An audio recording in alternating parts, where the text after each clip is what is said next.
But are you able to see the comments? Okay. I think so.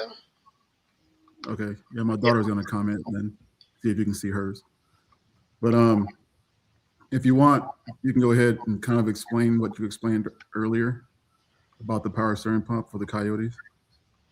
Yeah. Let me have just the Hey, side of the girls. picture. Okay. Oh, okay. Yeah, we're Uh, live. And he's like, hey, girls. I'm like, okay, we're some hairy girls, aren't we? Yikes. That's my daughter's sense of humor, man.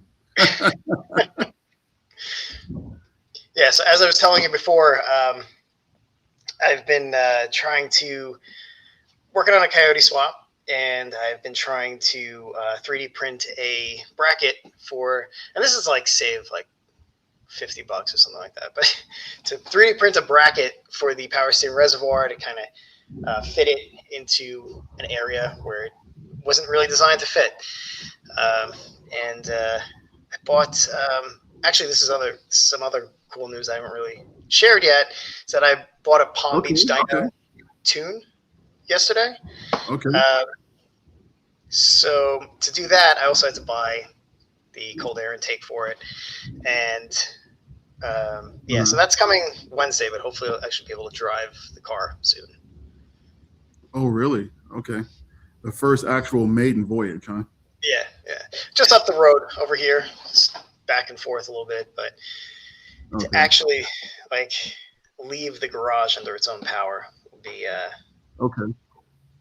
garage and Yeah, I driveway. know you had mentioned something about you were going to be putting your fenders back on too, right?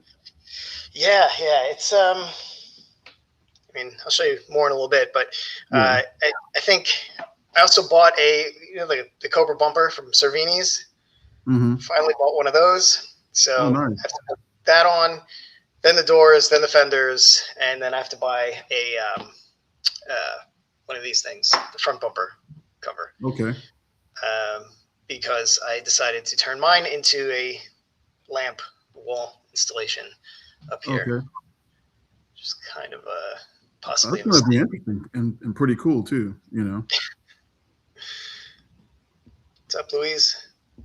Hey, says he's getting home in a few minutes. There's Steve from Alters Things says hi. Hey, Steve. Yeah, man. Yeah. So what made you want to do the whole wall decoration thing with your bumper? Uh, yeah, so I guess that kind of like dovetails with like why I even do this channel, um, just for like just for fun. Um, Mm-hmm. it was a Halloween project, and uh, actually to kind of like explain that a little bit more. The whole reason why I have the YouTube channel was I started it during COVID, so I could basically show my face to my mom and my dad. They Yeah. live on Long Island, New York. So Okay. yeah, so that was the whole point. And then like I just started doing like Halloween projects that were kind of goofy, and this was one of them. Let's see if I can. Here we go. But yeah, now I can't really put it back on the car because it's a lot of drywall screws and stuff in it. Yeah. Right on. Well, that's cool, man. I think it looks great. Yeah, I put some LED lights in the actual headlights too. It was fun. Okay. Well, I should actually light up the garage too. So it's pretty awesome. Hey, what's up, Bama? Glad you could join us, brother.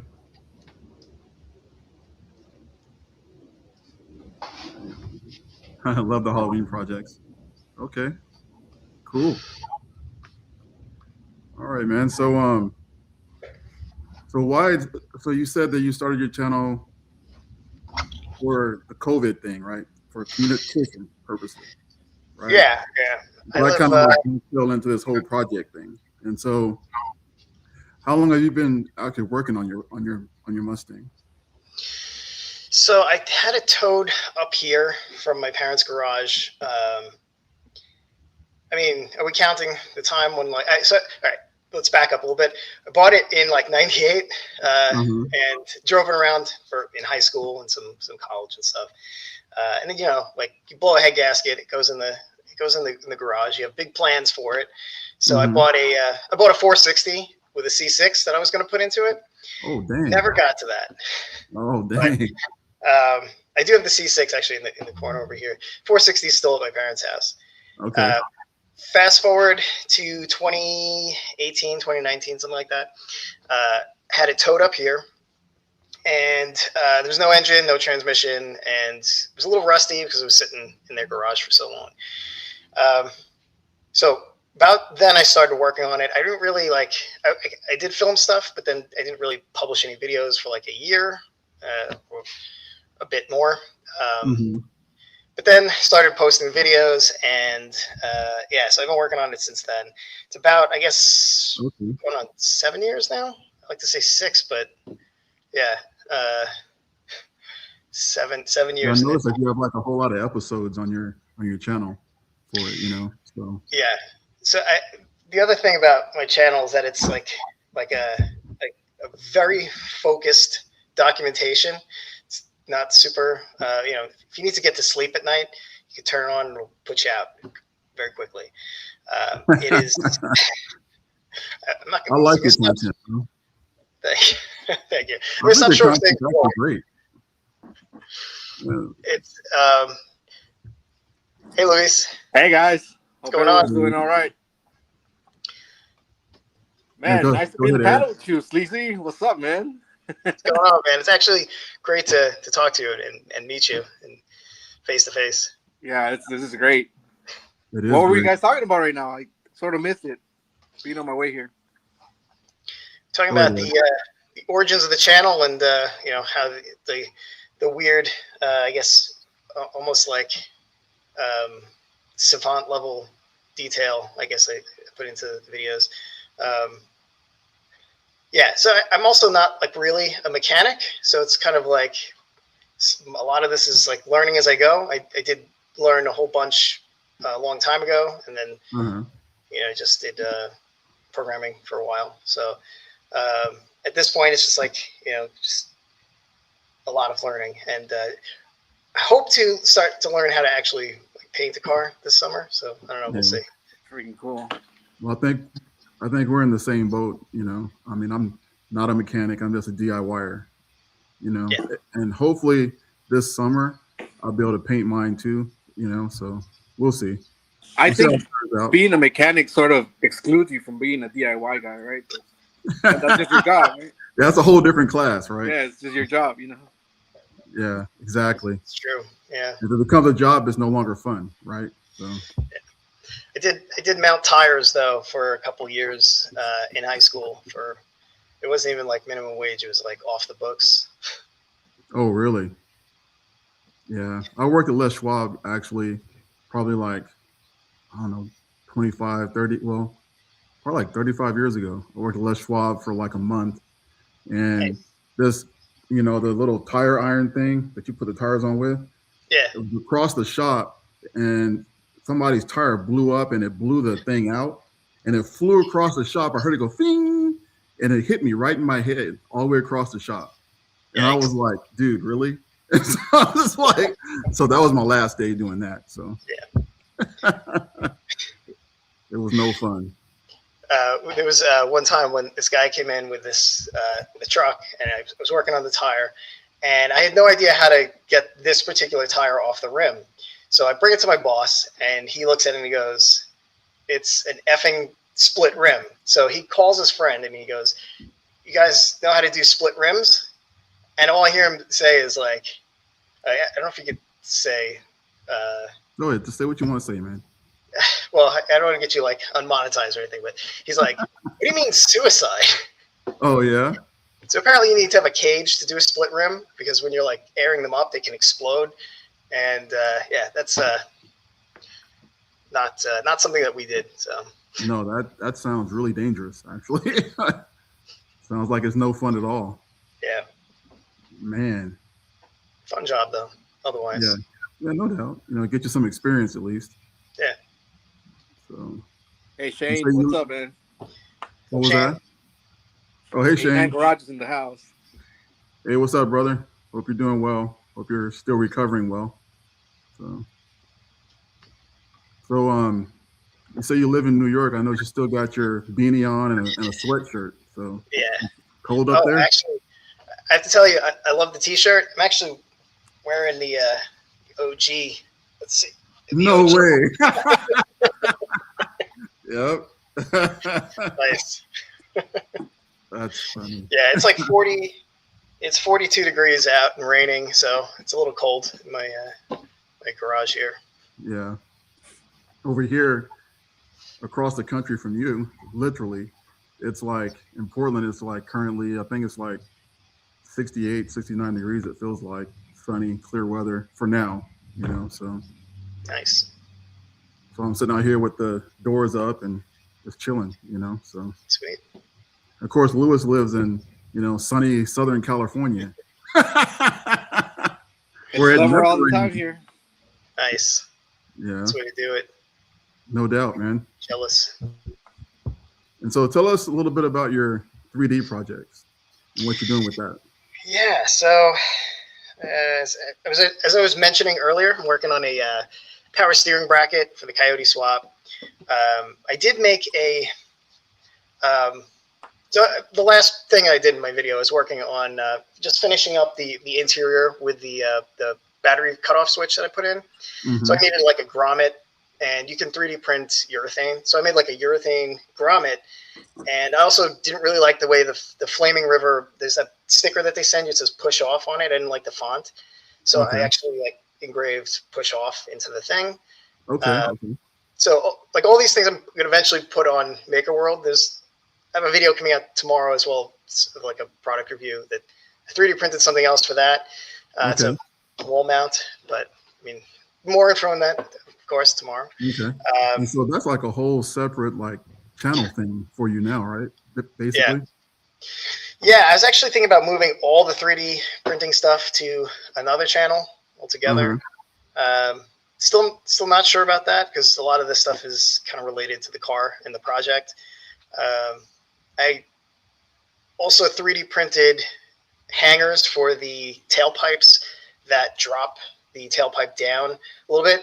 Now, I'm pretty sure they'll melt, but for like the purposes of just kind of like eyeballing how far down I have to move the steel part of it, this is like a 1-inch drop, and it's parametric, so you can just print out smaller sizes or whatever you need to do.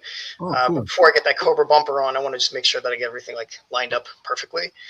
I think what else I printed. This thing, but I didn't design this, but this was like a Coyote oil funnel that like actually locks into the Coyote valve cover gasket. Really? Yeah, it's pretty cool. That is cool. Yeah, there's a lot of stuff. Like, if you're familiar with it, there's this thing called like Gridfinity that you can print like the base plates and organize your toolboxes and stuff like that. I haven't really gotten into that with the toolbox yet, but I'd like to at some point. Oh, that's cool. Yeah, man, that sounds really cool.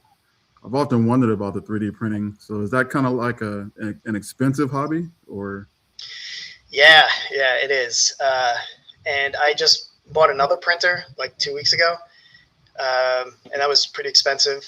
But they just announced it, so I had to get my other printer a friend. So that one's even better than the old one. So I might bring the old one down here. What's up, Rick? What's up, Rick? Hello, everyone. What's up, Hey, Rick? Sleazy? How's it going, man? Welcome on, big bro. Great. Appreciate you. Great to meet you, man. In person. Sorry, I didn't want to. If I interrupted the conversation. Oh, you're good. Just Technical staying high. difficulties as always, and my dog's locked up, and because she's hyper and she's pouting because I've been rushing around, so she thinks she did something bad, but she didn't. So I haven't walked her yet, or thrown the ball or anything, so she's mad. Well, So you'll get over it hopefully. So appreciate you being on, Rick. So go ahead, Rick. Eric, go ahead. You were saying. Yeah, what was I saying? So they have about the new 3D printer and this and that. Yeah, because my wife's really into it as well. So Like, Oh, that's she cool. wants to print stuff, so I want to print stuff, and then like it takes a while. So you Yeah. get 2 printers, and you just kind of keep them going 24 hours a day. My electric bill's Okay. gonna be pretty crazy, but Yeah, I hear you on that. And so what are your future plans with that? Are you gonna start printing more parts to actually sell, or? you know, I've considered it. I'm not entirely sure. I don't. My day job is pretty. It keeps me pretty busy. So if I do that, I'm probably just going to make like you can put your designs online, and then they will. People can get like a commercial license for you, and then they can sell it, and you just take the subscription price or something like that.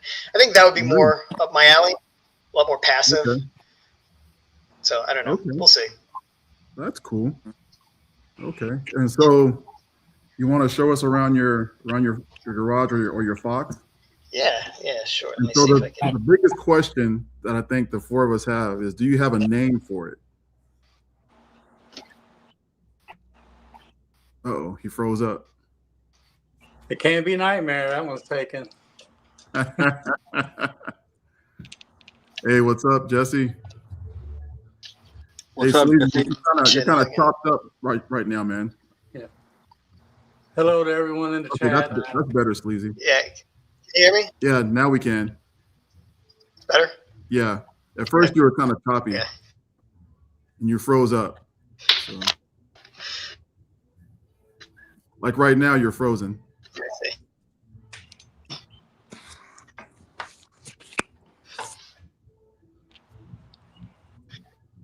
Maybe he's far away from the router. Yeah, it could be. He's trying to get us over to his car, so. Yeah. Yeah, this laptop is terrible. Let's see if I can.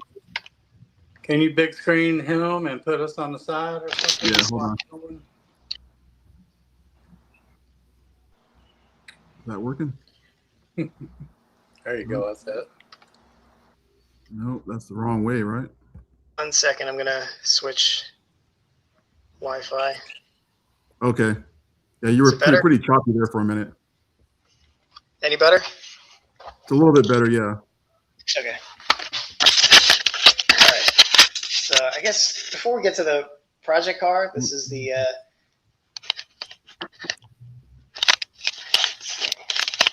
try to keep this camera from falling off my laptop.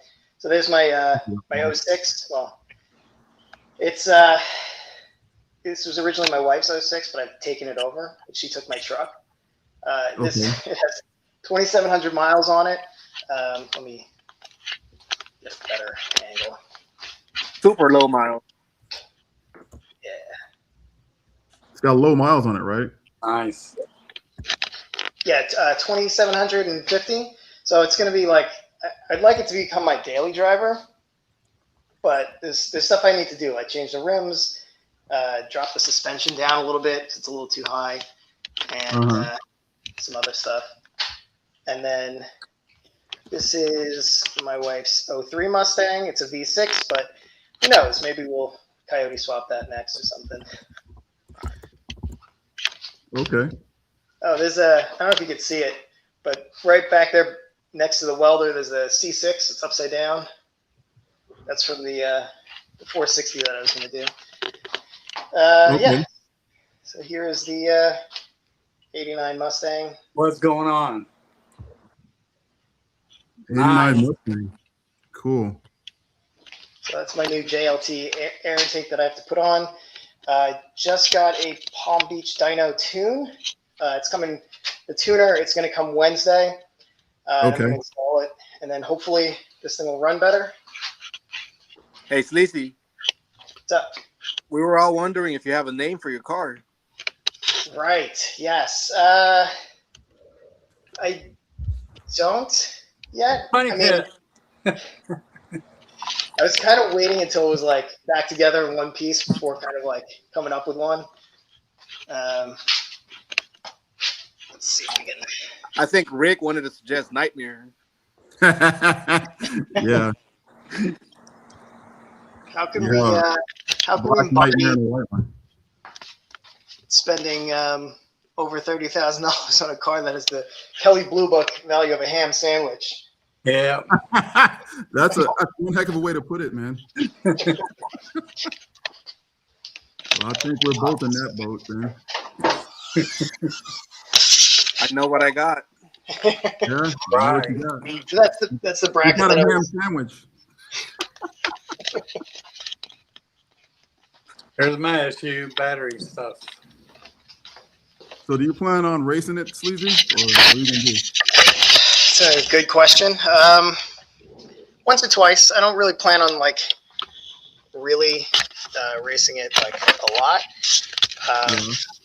Mostly, you know, I'm old, so I kind of just want something to cruise around in, to enjoy. You're not old, bro. Come on. I'm pretty old, yeah. So, are you running a Terminator X setup or just like a Ford Power Pack or whatever they call it? It's just the Ford Power Pack. Okay. I wanted to get. I mean, I wanted to do Terminator, but like, so much money already, like into the project at this point. Not gonna say I'm cutting corners, but I am like going the more economic route on things. If I can. Yeah. Wherever you can catch a break, right? Yep. So, it seems like the parts these days are just going through the roof as well. Yep. You know. So. And I find that lately I've been getting some bummer parts too that are just terrible, and they have to go back. Yeah. So that's annoying. Yeah, no doubt. That's killing everybody's builds. So, do you plan on just working on your own vehicles, or do you plan on branching out to work on other projects for other people? That's a good question. You know, I mean, not a lot of people around here that like are car people that I'm friends with. Like my father-in-law has his he's got a 71 Hemi Charger. It's like gorgeous. And I want to say 67 Coronet. I will more than, you know, I always help him with his cars if he needs help. Of course. But yeah, it's not like, I mean, I'm usually like kind of busy on the weekends anyway. So probably not for like extra cash or anything like that, but you never know. Who knows? Yeah. I've had a couple people ask me if I wanted to work on their cars, and I'm like, man, I can barely handle my own, so I'm good for now. You know what I mean? So somebody commented on I took out my chassis harness and tore it all apart and redid it.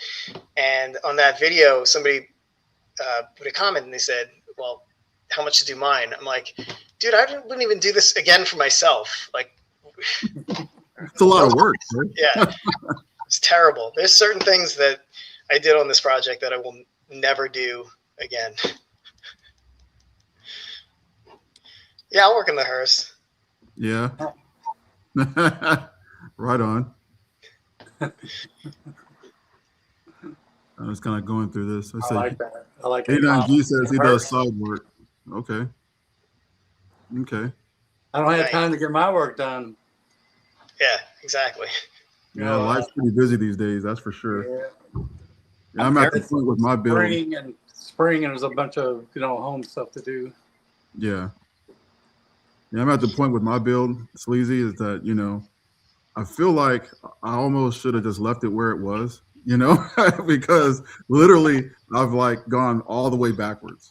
I mean, I'm just keep going backwards. I'm just tearing things off the car and all this kind of stuff. I'm just like, oh my God, what do I got myself into, you know? But I'm there now, so. Yeah, I hear that. Sometimes I feel like I do something and I'm making it worse, and then I have to do it again. And earlier in the project, I had this joke that doing things multiple times is like the Sleazy curse. It's like I had to do things over and over and over again. In which I recently had I thought I had to take the engine and transmission back out because I thought I screwed up the bell housing index. Mm-hmm. But thankfully it turned out, I don't think that's the case. So hopefully I don't have to do that. That would be a huge thing, but I hear you. Yeah. Going over stuff is like, it's part of it, right? It's like, Yeah. that's hot rodding for you, but Yeah. it's not Never fun. done, right? Yeah. I know in my earlier videos, I took my dash apart, where the instrument bezel is, and the 2 screws that go in the back of the bezel, someone broke those. And I was like, and that bugged me and bugged me. Now I bought this whole used dash where everything's intact. So now my whole dash is going to come out and all this kind of stuff. I'm just like, just never ending, but keeps me busy, keeps me out of trouble, I guess. Yeah. You did the LMR instrument bezel fix kit. I did that, and I didn't have much success with it, because in one of my videos, it showed me really struggling to get the screws in. And that only showed half the struggle, because literally we were at that shop for like, I don't know, it probably took me like 4 hours just to get the screw in there. I kept taking it apart, drilling the hole bigger, missing the hole and having to drill a new hole. I was like, this is ridiculous. I mean, I was being nice about it, you know what I mean? But it's not fun. No, so I wouldn't go that way. Clean the windshield too. What was that? Hour to clean the windshield because your hands are all over it for hours. Yeah. But I want to tell you, easy with a convertible. Yeah, I want to tell you, Sleazy, man, I really enjoy your channel, and I've actually learned a lot from your channel as well. So I think you have one of the best channels out there. I agree. So. Thank you. I appreciate that. A lot of great channels out there. I really do appreciate that. Yeah, you guys are amazing.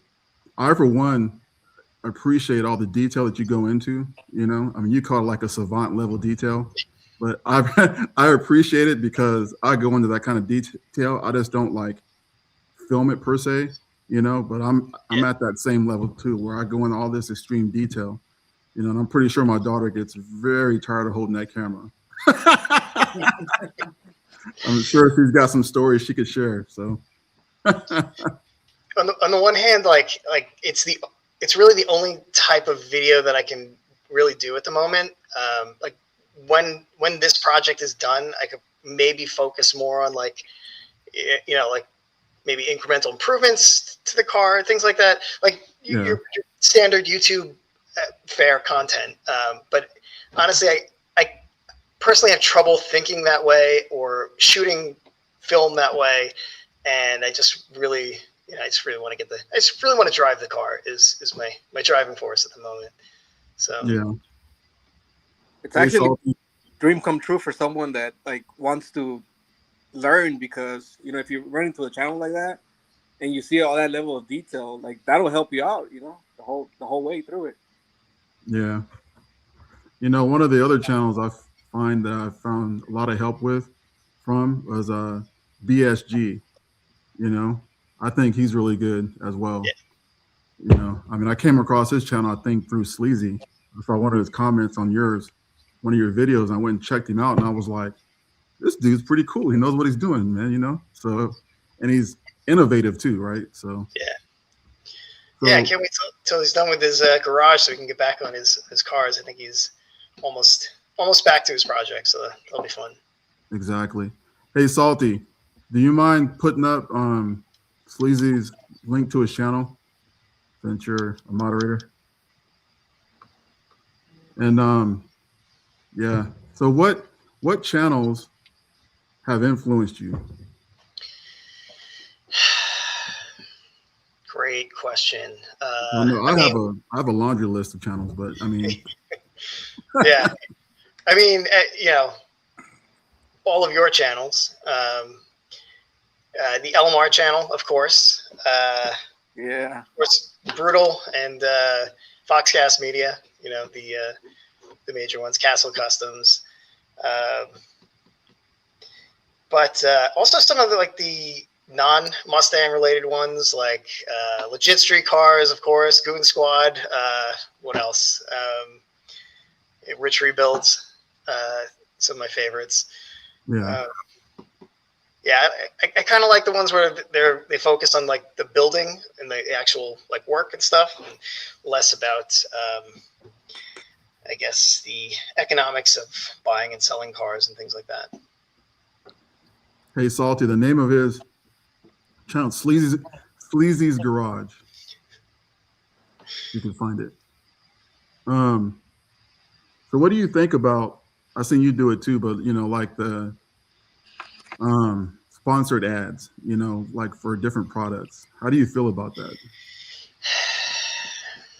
Kind of a mixed bag. I get a lot of requests sometimes, and like some of my sponsored videos just really fall flat. So I don't know why I always get all these requests, but I do really like to do like the tool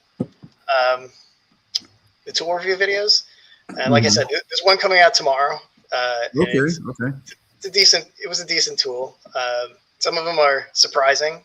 I steer away from the ones that I think are kind of bad. So I also feel like that kind of makes me look like I'm just agreeable all the time to these things because, you know, they're sending them to me for free.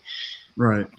But, you know, that's not really the case. It just kind of like, I'm a little choosy about, you know, what I review.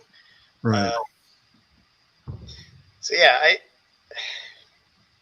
I understand for like, if somebody's really trying to make a lot of money off their channel or, you know, actually do something with it, I totally think that it's something that should be done. But you know, that's not my driving force here. So just really enjoy doing the tool reviews. Yeah. I know the tool reviews are pretty cool. You know, I've been sent a few things, you know, that I made dedicated videos for, and they fell flat, you know. And sometimes it seems like the emails that they send you for the requests are almost kind of like pushy. It's almost like threatening almost, you know. And it's like, dude, seriously, I mean, you don't have to send me your stuff, you know. It's all good.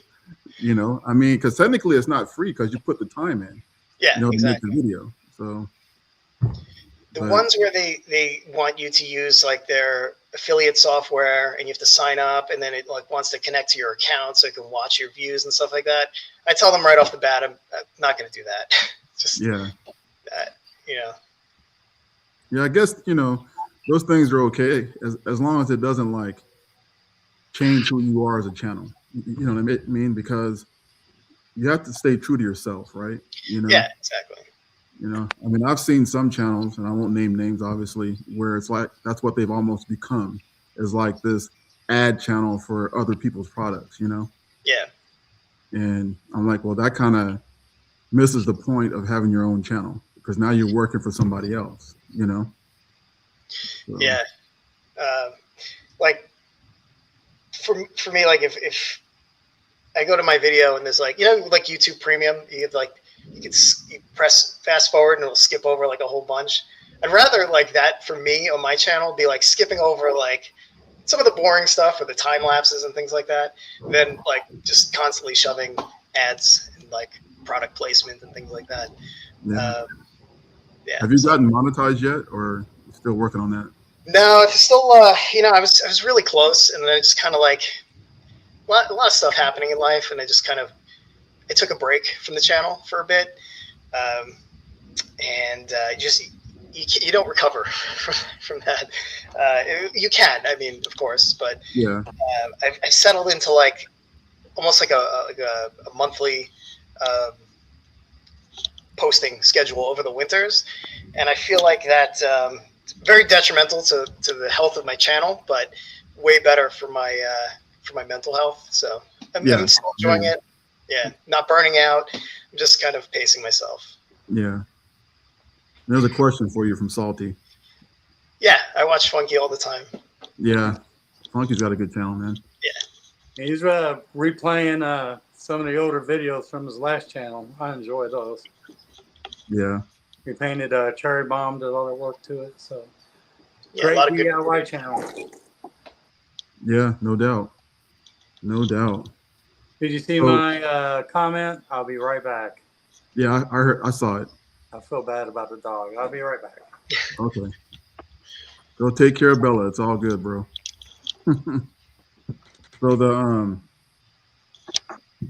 So what is your most, I should say, the $1 million question is, so what made you decide to do a coyote swap versus a push rod? Oh, great question. I sold my original 302 to my friend John, and he put it into a what were those things called? The Factory 5 Kit Cobras. And I kind of regret doing that because I really like the way a 302 pushrod sounds. It's like my favorite sounding engine. That said, I was going to do a 460, and that never happened. Yeah. So when I brought it up here at the time, like it was 2018, something like that. And at that point, you know, coyote swaps were all the rage, I suppose, and everybody was talking about it.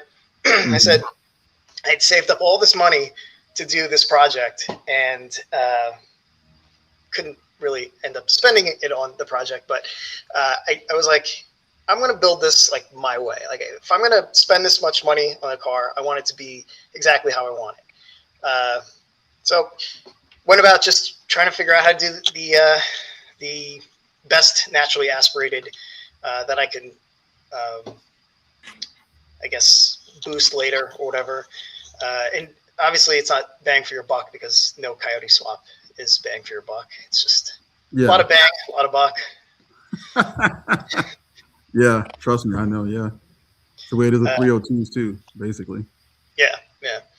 So I had also considered getting like a wrecked 302 Mustang from Copart or something, and then just doing like a swap of the drivetrain.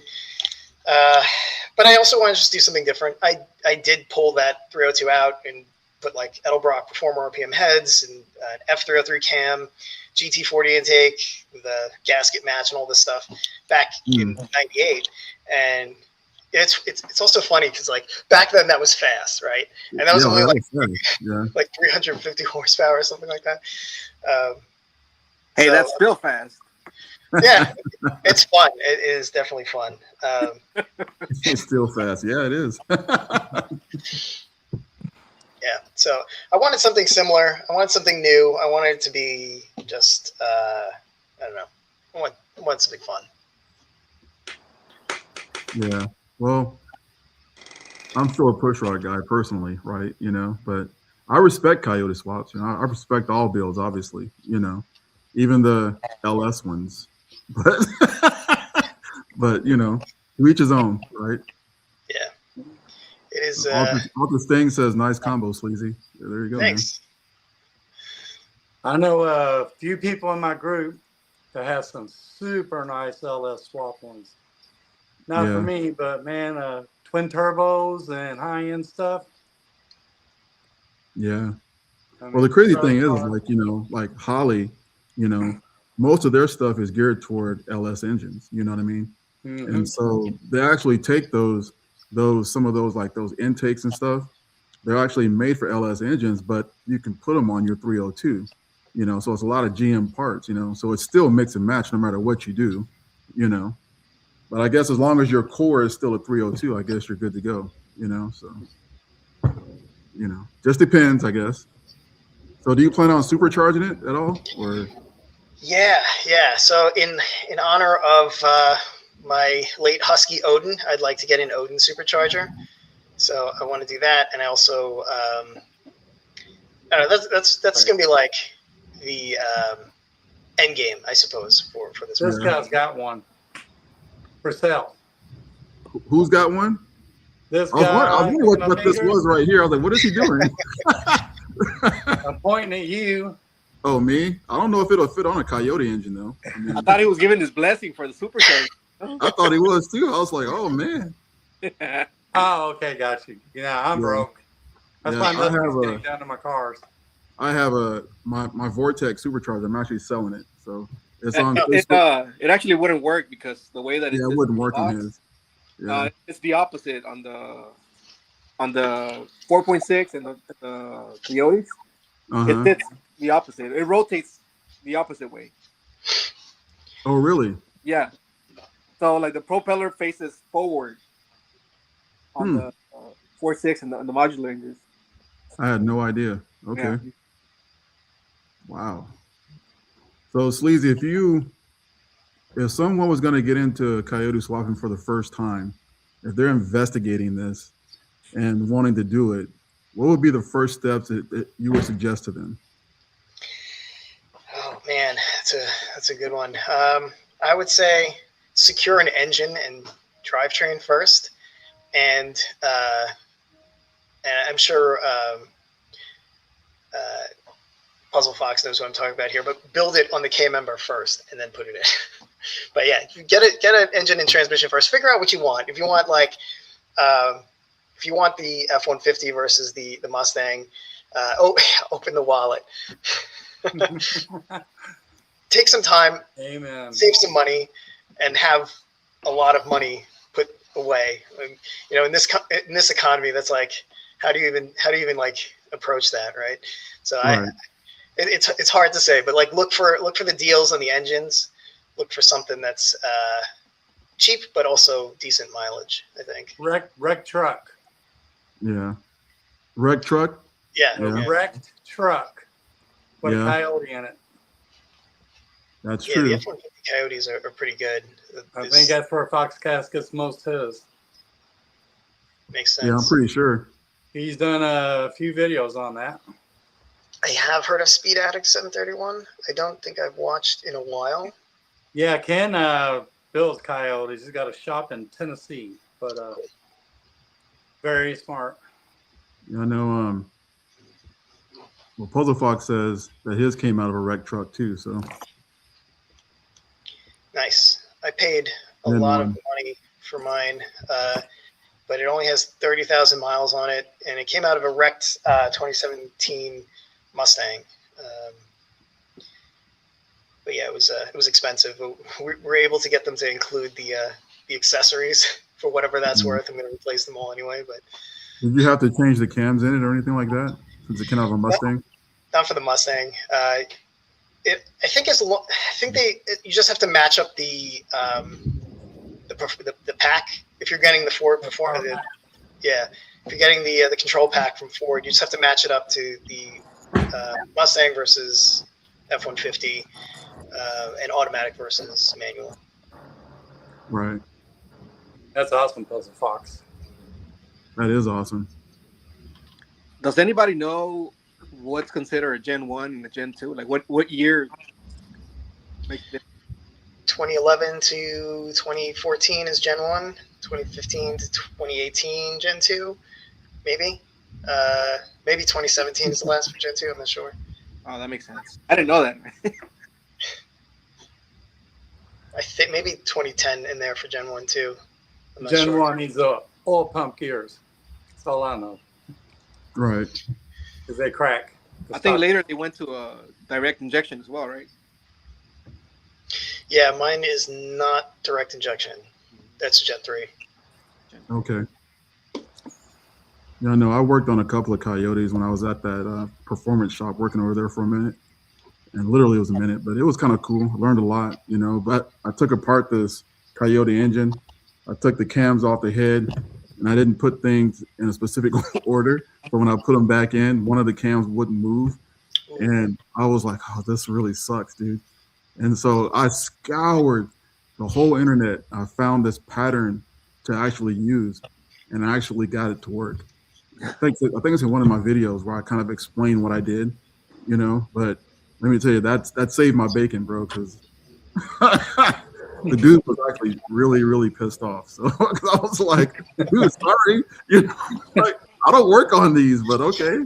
It's a likely excuse, you know. You do now. Yeah, I do now. That's for sure. That's how you. Oh man. So, do you have any regrets going Coyote? No, I don't actually. I'm actually very happy with it. Like I said, I do have a weird kind of like a stumble off idle, but I'm pretty sure that's because I put IMRC deletes on the intake, and the control pack is trying to run with like assuming that they're there. So I'm really hoping that the tune that I get from Palm Beach Dyno on Wednesday is going to smooth that out and also allow me to put that bigger cold air intake on it. I don't know what that's going to do for performance. I'm not really like looking at performance at the moment. So, yeah, I mean, we'll see. I'm really I want it to behave on the street, basically. Right. Well, it seems like it's going to behave for you. You know, I mean, fingers crossed. Yeah. Yeah. Hey, James, did you see the comment? I did. I think 89G Okay. wants to jump on the panel.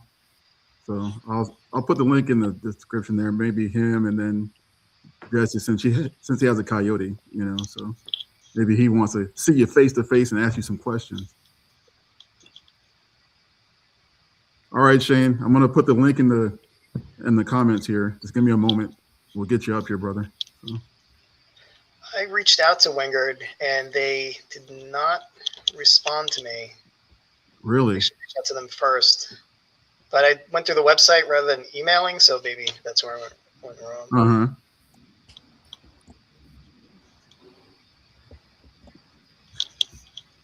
My dog running around with the ball in her mouth waiting. That's what I keep looking at. All right, so the link's out there now. So if somebody wants to click on there, you can. But so what is actually next in line for Sleazy's Garage? After the 89 is done? Yeah, after the 89 is done. It's a great there question. We are. I'd like to do a little bit to. Hey Shane, how's it going? Yeah, you guys. Great to talk to you face to face. All right, how you doing, buddy? Welcome. How you doing? So Eric was just telling us about his next steps after his Fox is done. So Yeah. So I want to do some stuff to the 06, but nothing crazy. I would love to do like a Roots type supercharger for that. I just really want to just hear that noise. Or maybe coyote swapping or something else for the 03, maybe like a predator swap or something. So what about that 460? Did you say noise? That's music for me, bro. Yes. Yeah. Agree. So what about that 460? What are you going to do with it? Yeah, that's a good question. I have no idea. I mean, that's just kind of sitting there. I'm pretty sure I took it apart, and I have no idea what order things go back in. So to me, that just sounds like maybe I should just do like a stroker kit, and then just do like a brand new everything on it. That is if the block. I bought the motor and the C6 for like $300, and $300. Yeah. I think it only had like 60,000 miles on it too. Yeah, I don't know. You could get that for the C6. Easy. Yeah, I should do the 460 for the 06. Yeah, there you go. It's got a 3-valve with like 2,700 miles, and like nobody wants that. Oh, it's the 3-valve, huh? Yeah. Oh. I have a feeling that those will come back one day. Watch what I tell you. It's all going to become collectible at some point. It still has the 2-piece spark plugs in it that I have to try to get out. That 2-piece spark break. plugs? Oh, no. Yeah. You need a 2-piece and a biscuit, man. You know, give you. What's that in? That's in the 06 over here. They've been in there for 20 years. So. You know, the shop So- I used to work Soak 'em. at. Never mind. Go ahead, G. Sorry. Go ahead, Shane. So soak them with Croyle overnight, and then hit them with an impact in the morning. They'll come out in one piece. I guarantee you. Exactly what we used to do at our Change shop. the man. If they said they're going to break, they're going to break. The impact is better. Yeah. Yep. Cool. Yeah, I'll give that a try. Yeah, I bought for the sure. new ones, so whenever I have a moment to do it, I'll do it. Do they need to be replaced? It's, so low miles. So. They don't. It's 2,700 miles, right? So they probably look brand new underneath, but I feel like it's a liability leaving them in. I just Really? I would Why worry is that? about. I don't know. Did I lose you guys? No, I can hear Just you. a second.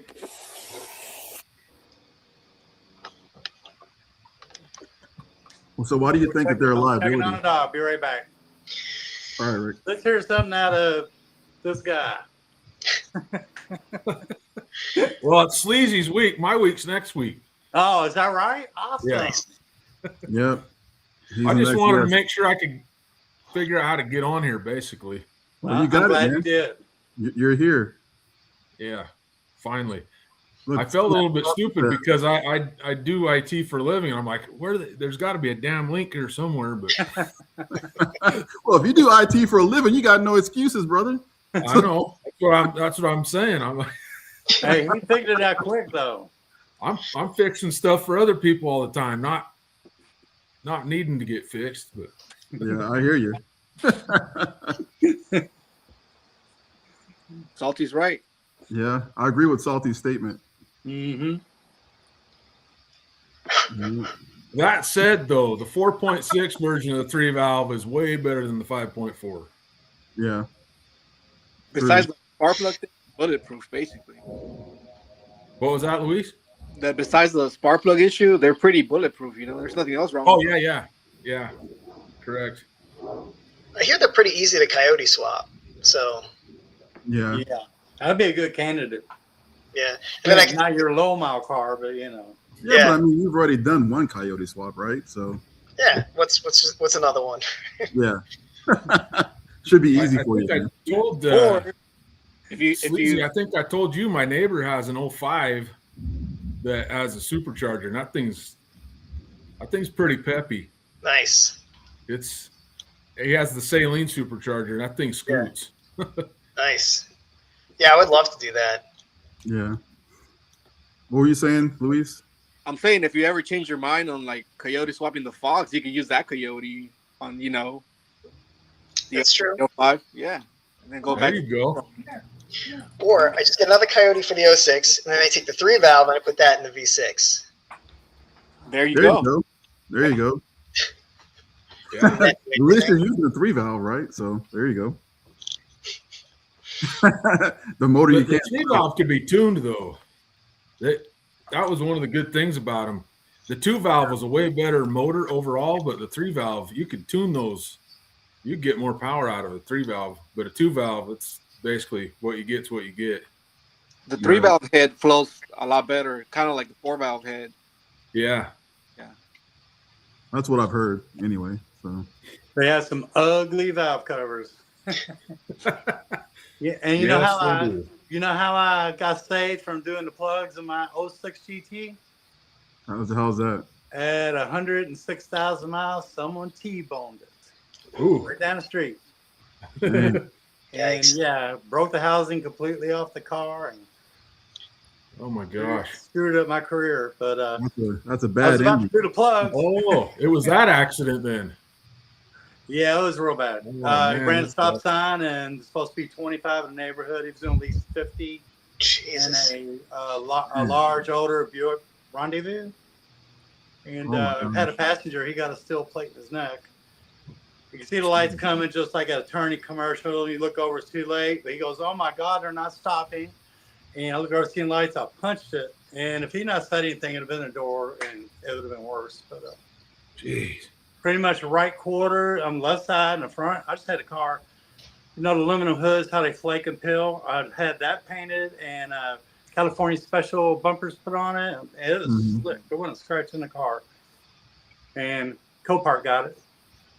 Wow.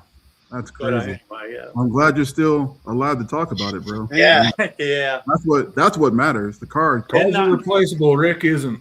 Yeah, exactly. It Man. knocked the car around 360, and I woke up seeing fire truck and police, and I was at the door with the seatbelt wrapped around me. Jesus. Oh, Man, you're fortunate, bro. Yeah, that's what caused my disability. Right, Right. wow. Wow. there. Stuck with it. That's my backup. You know, we all have back problems, but yeah. So with your Coyote, Eric, will you be able to use your stock hood, or is that going to work? That's a good question. Yeah, so if I can fit that under the stock hood, I did not use the K-member spacers. So if it does fit, I'm probably not going to be able to use that little beauty cover that's on the top. Mhm. And even then, I really think the intake kind of comes up a little bit too high like that, like right there. And yeah, I'm doubtful that I'll be able to use the stock hood. I'll probably have to get like at least like a 1-inch cowl or something like that. But I mean, I'm gonna try. We'll see. Yeah. Are you gonna have enough room for a supercharger? Not without the K-member spacers, but I think some people do fit it with the K-member spacers, and yeah, I think that's it. But so how far down does the K-member spacers drop it? Like an inch or half inch? I think it's less than half an inch, but it's like just enough. Right. So that goes between the frame rail and the K-members. That okay? Yeah. All right. That's pretty interesting. I've heard about them. I've just never seen them used. So yeah. It's fairly common with the 351 too. Oh, really? Because the higher deck height? Yeah. Yeah. Makes sense. I think the Coyote's like slightly higher than the 4.6. So yeah, like on my car, the dual overhead cam, you can use it with the stock hood, but it's closed. So I'm guessing maybe that difference in height will probably give you trouble. Yeah. Interesting. Is there like a different type of intake that you could use to be more flush down or lower? It's a good question. I have no idea. I think like the Boss 302 is the other one, and that goes up. It looks like it goes up higher. Really, I think it's just like not if you put the supercharger on it that replaces that intake. I think that's pretty much the same height as having this is pure speculation, but it looks like it's kind of the same height as having that the beauty cover on top. So I'm not sure. It's on the back of my mind. I am worried about that part of it when I get there. Yeah. Okay. Well, Salty said there's no place for a stock hood on a foxbody. So to a certain degree, I agree with this, Salty. To a certain degree, just because the only reason why I want to keep my stock hood is because it has the VIN sticker on it. You know what I mean? And so if it didn't have keep the hood. Yeah, I could. Mine's right behind the car. Yeah. The only reason I want to keep mine is because it's not $500. Yes. I've got the hoodliner too. I think they're hard to find. That's one of the best reasons. That's why I have the hood scoop on Frankie. My buddy gave it to me. Oh, really? Well, that was my original plan, and I still might stick to it, is to put a 351 in there. I have it built. I built it like 5 years ago. It's been sitting on a stand, but that's why I put this scoop on here. So I was like, well, I can just poke it through there and nobody will see it. But right, I don't know. The cow looks really good, though. I mean, I see what he's saying. Yeah, looks great. So if you guys had to choose between, say, a 1 inch, 2 inch, 3 inch, or 4 inch cowl, what would be your hood to go with, or your cowl size? Yeah. I think that they can get too big. Of course. I agree. I'd say 1.5 inches, maybe. That's my personal preference. I don't know what everybody else would say, but I say 1.5 inches. As small as possible to fit whatever you need to fit underneath it. Yeah. I think beyond 1.5 inches is where I'm like, I'll say 3 inches. Oh, I could go a long ways with that, bro. But anyway. Not real long. Average, average. Well, for me personally, honestly, I had considered like a 4 inch cowl. I like the looks of it, but to me, it's like, if you have a big cowl and you don't have a supercharger, or you're not like beating up the pavement, then what's the point, Correct. So, I guess Brand moss out of it or something. Yeah. So I guess a good between for me would be like maybe 2 inches, would be good. Just enough to look aggressive, right? So yeah. What did he say? Anything bigger than 3 belongs on a racetrack. True that. True that. It's all about the looks. Yes, sir.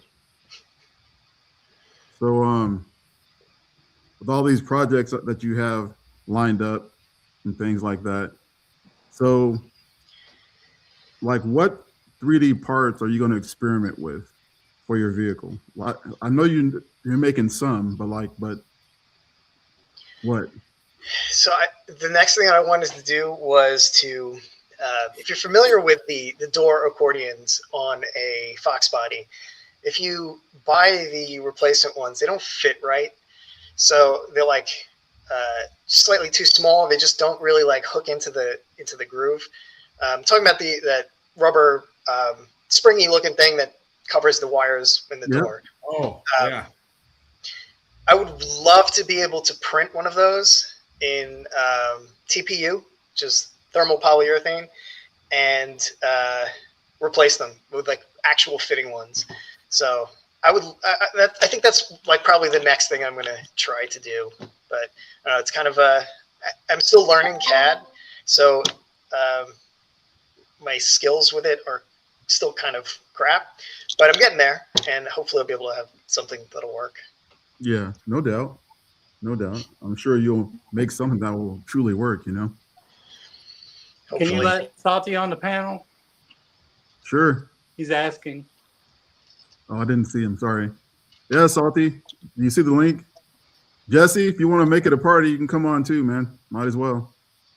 It'll be 2 Coyote guys against these push rod guys, man. Push rods sound better. Yeah. I'm not gonna argue that. I wouldn't argue that. I love the way my 302 sounded with the F cam in it. It was like, that's pure nostalgia for me. Anytime I hear a nice choppy 302. That's Yeah, about well, you the know, only the thing that exhaust- push rod guys can hang on to that sounds Yeah. better. Now, you know, the exhaust that you put on yours, Sleazy, it actually sounds really, really good. It tamed it well. Yeah, yeah. It sounds good, but I even like the 2 valve 4.6 better than the Coyote sound. But I think that this is a very kind of a hot take there, but it's a top 3, I think. I agree. Yeah. You mean New like edges sounded the sweet. 4.6? Yeah, I had a 2000 GT, and the 4.6 in that thing just screamed. I actually think that's the best sounding Mustang. I mean, you know, some people might disagree, but I really like the sound of those. Oh, really? Interesting. I don't know, man. I guess I'm just an stock, old school 302 guy. Huh? I was just saying, even stock, those things sounded sweet. The new edges, yeah. Yeah. What's up, Jesse? Hey, What up? I heard Jesse. Coyotes and you invited me in, so now you're in for trouble. Now we're in for it, huh? Yeah. No, I would have popped on a little sooner, but I had to keep Barney from attacking another dog that was, well, not attacking, but a neighbor came walking by with their dog, and then I see him bolt down the driveway. Oh, no. Oh, man. Territorial. We Watch got out. him. He's here. Hey, buddy. Hey, Barney. Oh, it's Hey, cute. Barney. Don't hurt him, Barney. Don't hurt him, Barney. So what's up, Cherish Jesse? your You got any questions for Sleazy? Since you guys are both Coyote dudes. I don't know. I've been watching you a lot, Sleazy, so.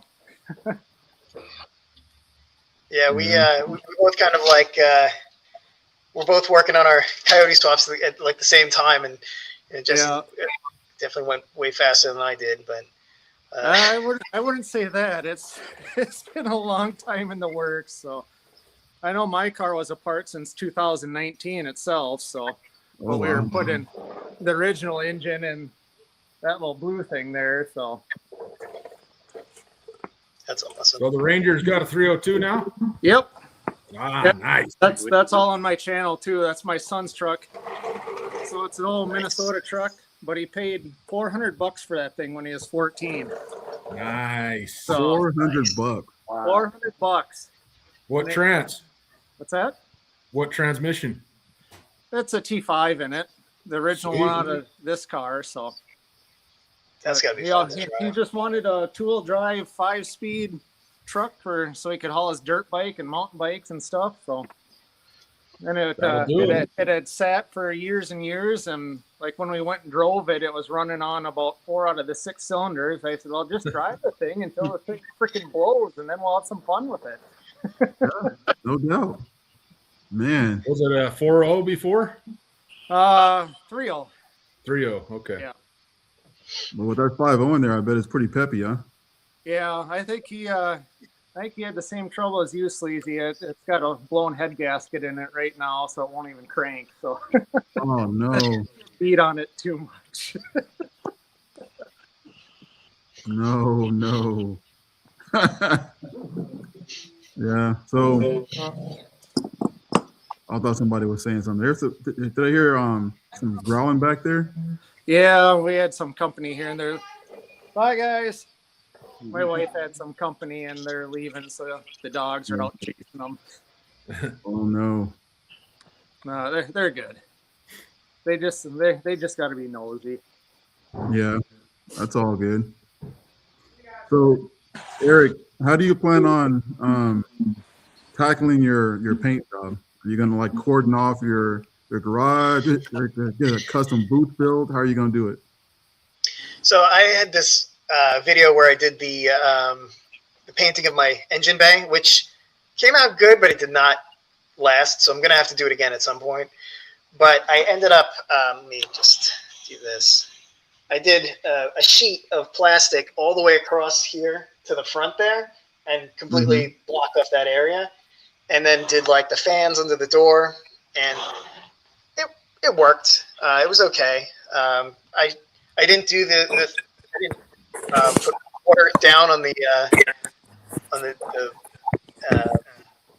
concrete, so it kind of got all over the place, and like I wasn't wearing the right coveralls or whatever, so I had paint all over me. It was just terrible. So I might do that again, or I might just back it out and do like one of those what do they call this thing, a little carport or something, and try to seal that up. I don't know. Not sure. Maybe I can. You have those portable booths you can get now that are inflatable. Yeah. I just don't want to own one. Like if I can rent one, then great. And if somebody can come and pick it up and like refurl it or whatever, I don't want to. He doesn't want to put that away.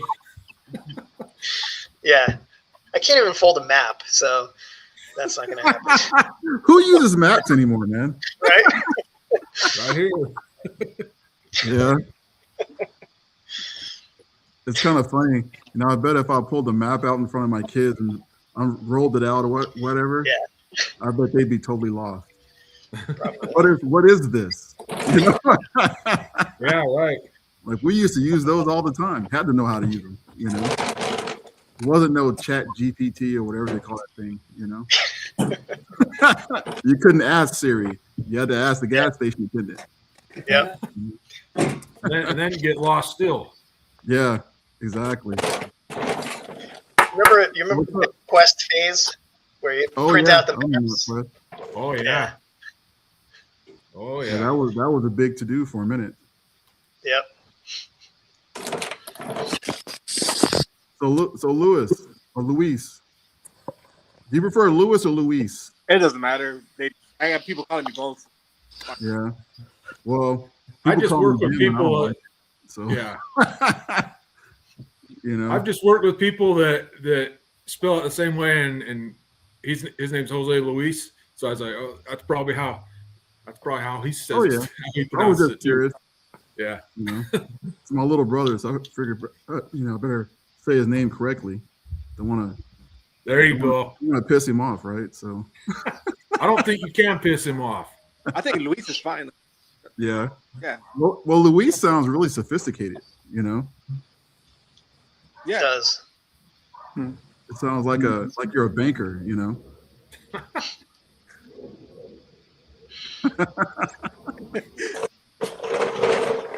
So Jesse, what's up with you, man? It's like you're working. Yeah, I was trying to, and now the wife just told me dinner's gonna be ready in about 2 minutes. So that was my final warning. Well, it's 6. It's 6:15 here. So then we got some other friends coming at 7. That a buddy of mine, he's a Corvette guy, but he likes my Mustang, so he's gonna come over and check it out tonight. Right.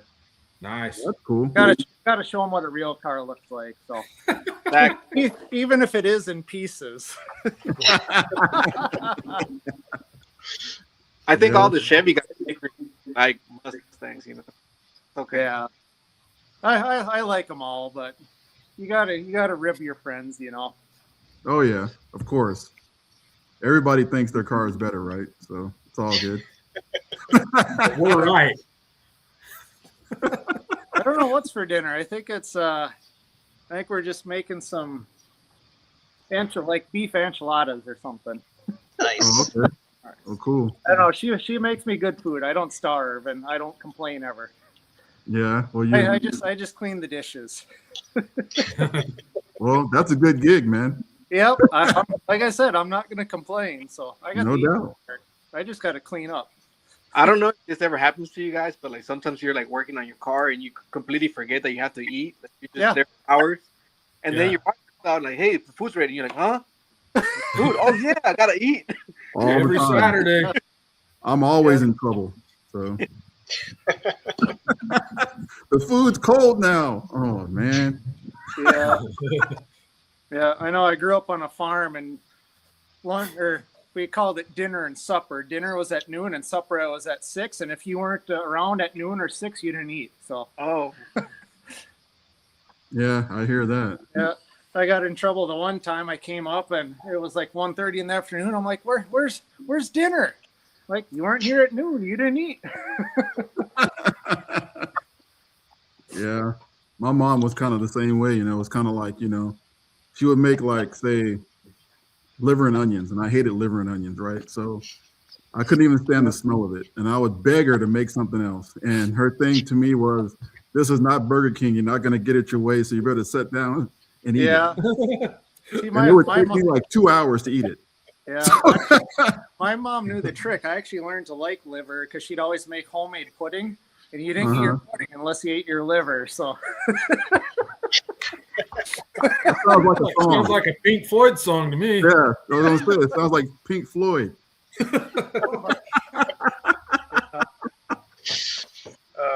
All right, I'm gonna go in and have dinner. All right, take care. Right. Tell Nora we said hi, and Owen. Oh.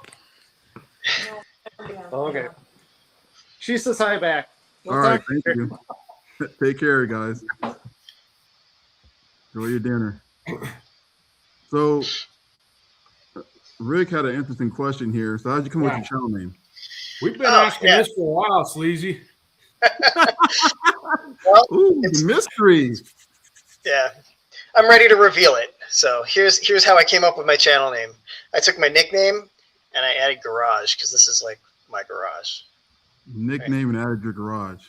Yeah. Wait, how did you get the nickname? How did you get the nickname Sleazy? That come on, bro. Oh yeah. So how did I get my nickname Sleazy? Really funny story. I had a.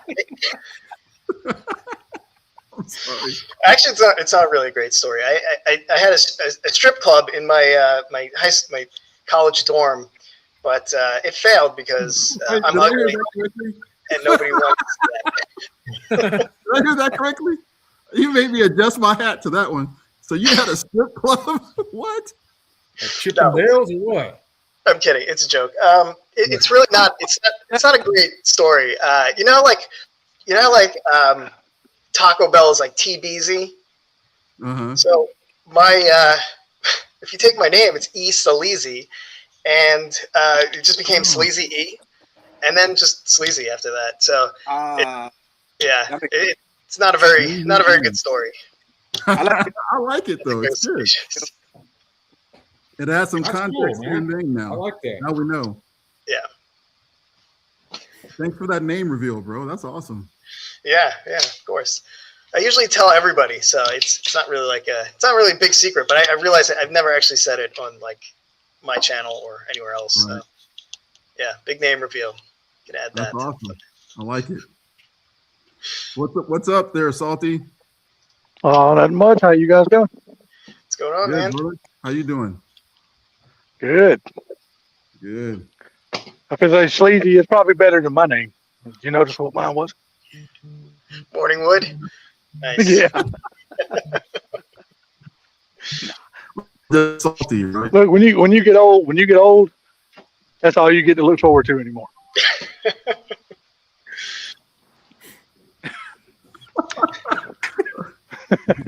Salty, you're killing me, brother.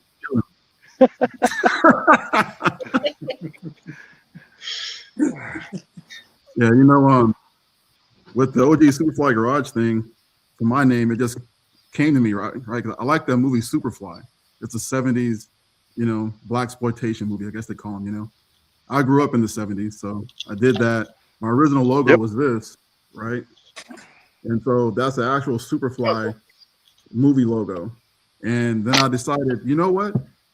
I could probably get a copyright issue for that, you know. So I wound up contacting somebody that I knew, and she made a new logo for me. That's how that came Nice. about. You know, so. 'Cause And at that's first, huh? that's this logo. Yeah, that's one of the original shirts there. Yeah. Yeah. I got Nice. that one. I wore that last week. Yeah. Nice. Yes, you did. Thank you. I was Who gonna did wear your my. logo, Sleazy? What was that? Did you do your own logo, Sleazy? My wife did. She's a graphic designer. She did. She does all my thumbnails, everything. She's a major driving force of the channel. So Yeah. yeah, she doesn't want to be on camera or anything like that. But What? she's- Come on. yeah, That's awesome, though. At least you got a wife that supports you in your car hobby. A lot of Yeah. wives don't do that. fun fact: she found the coyote that's in that Mustang. She found it for me, and Nice. her father and I went to go pick it up. That was fun. Yeah. My wife found Frankie. Really? Yes. Okay. Yep. Yeah, I think I'm fortunate too, obviously, you know, because my wife supports me through all these things and buying parts and this, that, and the other, you know. Yeah. I go to her and I say, hey, you know, this is going to cost X amount of dollars. You know, is it okay if I do this? And she's always like very supportive and okay, you know. But when it gets past a certain point, she's like, are you sure? Well, I mean, really, that's a lot of money. And I'm like, yeah, I know it's a lot of money. Yeah. So wait till you start taking these cross country trips to go to all these car shows and things like that. And she starts seeing the bills from those things. Like, holy shit, what did I get us into? Yeah. Yeah, she went to Motor City with me a few years back. And Oh, really? yeah, so she saw all those bills and stuff, and she kind of was ribbing me a little bit, you know, talking about, oh Yeah. man, this thing will never be done, will it? Hey, That's- right? That's true. Yeah, hey, look, you just got to accept that when you own a foxbody. It will never be done, regardless. Yeah. You'll always be working on that piece of shit. Well, it is a POS, but it's my POS, right? So, Exactly. Well, I mean, it's all of ours. You know, that's the thing about it. I mean, that's the reason why we love them. yeah. Yeah. You know, nobody else can understand it. You know, even the Camaro guys, they give up on them pieces of junk. Hell, we don't never give up. That's our problem. We keep Well, that's working on why it. the Fox bodies are now classics and going for so much money, you know. Yeah. Well, you can thank what's his name, Rick, for that stuff. What's that guy's name? I think his name's Rick, the financial backer to Gas Monkey Garage, whatever that dude's name was. That owns a Jeep dealership. I can't remember his name offhand, but yeah. Is it Rick or Craig or something like that? But he's the one that started all of the big money in the Fox body. He single-handedly did it himself. He started all of it. That year, he took 50 Fox bodies to Barrett Jackson and started selling the 93 Cobras for like 150 grand. Jeez. Everybody just went ape shit stupid after that. Oh yeah, they did. I mean, Yep. You know, there's that one. It was red. I think it had black interior. So it had the plastic on the seats. It had 15 miles on it. It was a 93. Went for like $150,000. Wow. Yep. Like I That said, he blew- started all the big money on the Fox bodies. Yep. Nobody else ever seen that kind of value in them until he went to Barrett Jackson and they put it on TV and everybody's seen it. And now everybody thinks their junk is worth $10,000. Yeah. Dude, I saw one the other day that rode across Mecum. It was like I think it was the 86 GT, and it was bone stock, had like 100,000 miles on it. It went for like $45,000. I can believe it, man. I can believe it. Red? There you go. I mean, that's saying something. Was it the red one? I think it was red, or maybe it was black and gray or something like that. But yeah. Okay. You know, my thing of it is, I wouldn't own a 93 Cobra. Because to me, they ain't nothing but a glorified GT. That's all they are. There's nothing special about the car, other than it being called a Cobra. Yeah. Yeah. And it's got the ugliest set of wheels on it. Look, once you see a clutch pan on a car, you can't unsee that shit. And that's exactly what those wheels look like on those cars, clutch pans. I can see that. What's up, Sublime? I thought Like I said, I've had well over 100 damn fox bodies. So I just that's why I don't want one anymore. I want to build something different other than a fox body. Yeah. How many you have? What was that? Say again? How many did you say you had? Oh, I've had well over 100. Jeez. Yeah, gone. You got I deep. thought I was good at 4, man, but Wow. didn't the Thunderbird come with those wheels before, or a similar Yes. wheel? Yeah. Yes. I think it was a Super Coupe that came with Super those. Coupe. Yep. Yeah. Oh, Sublime in the damn chat. What's up there, Kermit? Yeah. Hey, what's up, Fred? Fastest man in the chat. Sublime. Oh, sweet. So you said you got your fox body Sleazy back in '98, right? Yeah, but it wasn't my first. My first car was a '79 Notch. That it was actually my cousin's first. She took really good care of it. It was in fantastic condition. And then it was an inline 6 200, I think. And my father and my uncle, I was pretty young at this point, but they were re-ringing the engine in my garage. And I just remember kind of like, I was a kid, I just moseyed in there. So I was trying to help out where the job required 0 children to help. But it was a lot of fun. And that kind of like, I guess, might have lit the spark in me for fox bodies. I always liked Mustangs, but yeah, eventually I got that car and drove it around for quite a bit. And then, then I got the 89, and that was, I kind of kept it ever since. Yeah. Okay. That's a cool backstory, man. That's awesome. Yeah. I know for me personally, I graduated high school in 1987. So I had a fox body in 87, and my friend of mine did. I took my mom for a drive, because back then you could actually buy a fox body off the showroom floor for like, I think it was like 10 grand, Mm-hmm. Yep. Brand new. I bought an 89 GT for 13.4. Yeah. Brand new. And so Nice. I took my mom, she was in the back seat, and there's no headrest obviously in the back. There's a hatchback. And so my dad's in the front seat. I take a corner and I step on it and I take off. I forgot she's back there, so I'm snapping gears, right? And I look at my dad, and my dad's like, yeah, that's pretty fast. I look in the mirror, and there's my mom sitting there just mad. I mean, she's just mad. You trying to break my neck and kill me? You just dropped me off at the next corner. And I'm like, oh, man. Mom, I swear I'll take you back home. I'm sorry. Oh, my dad, he don't need this damn car. He's going to kill himself. And what makes it so bad, nobody ever thought 224 horsepower was going to be fast.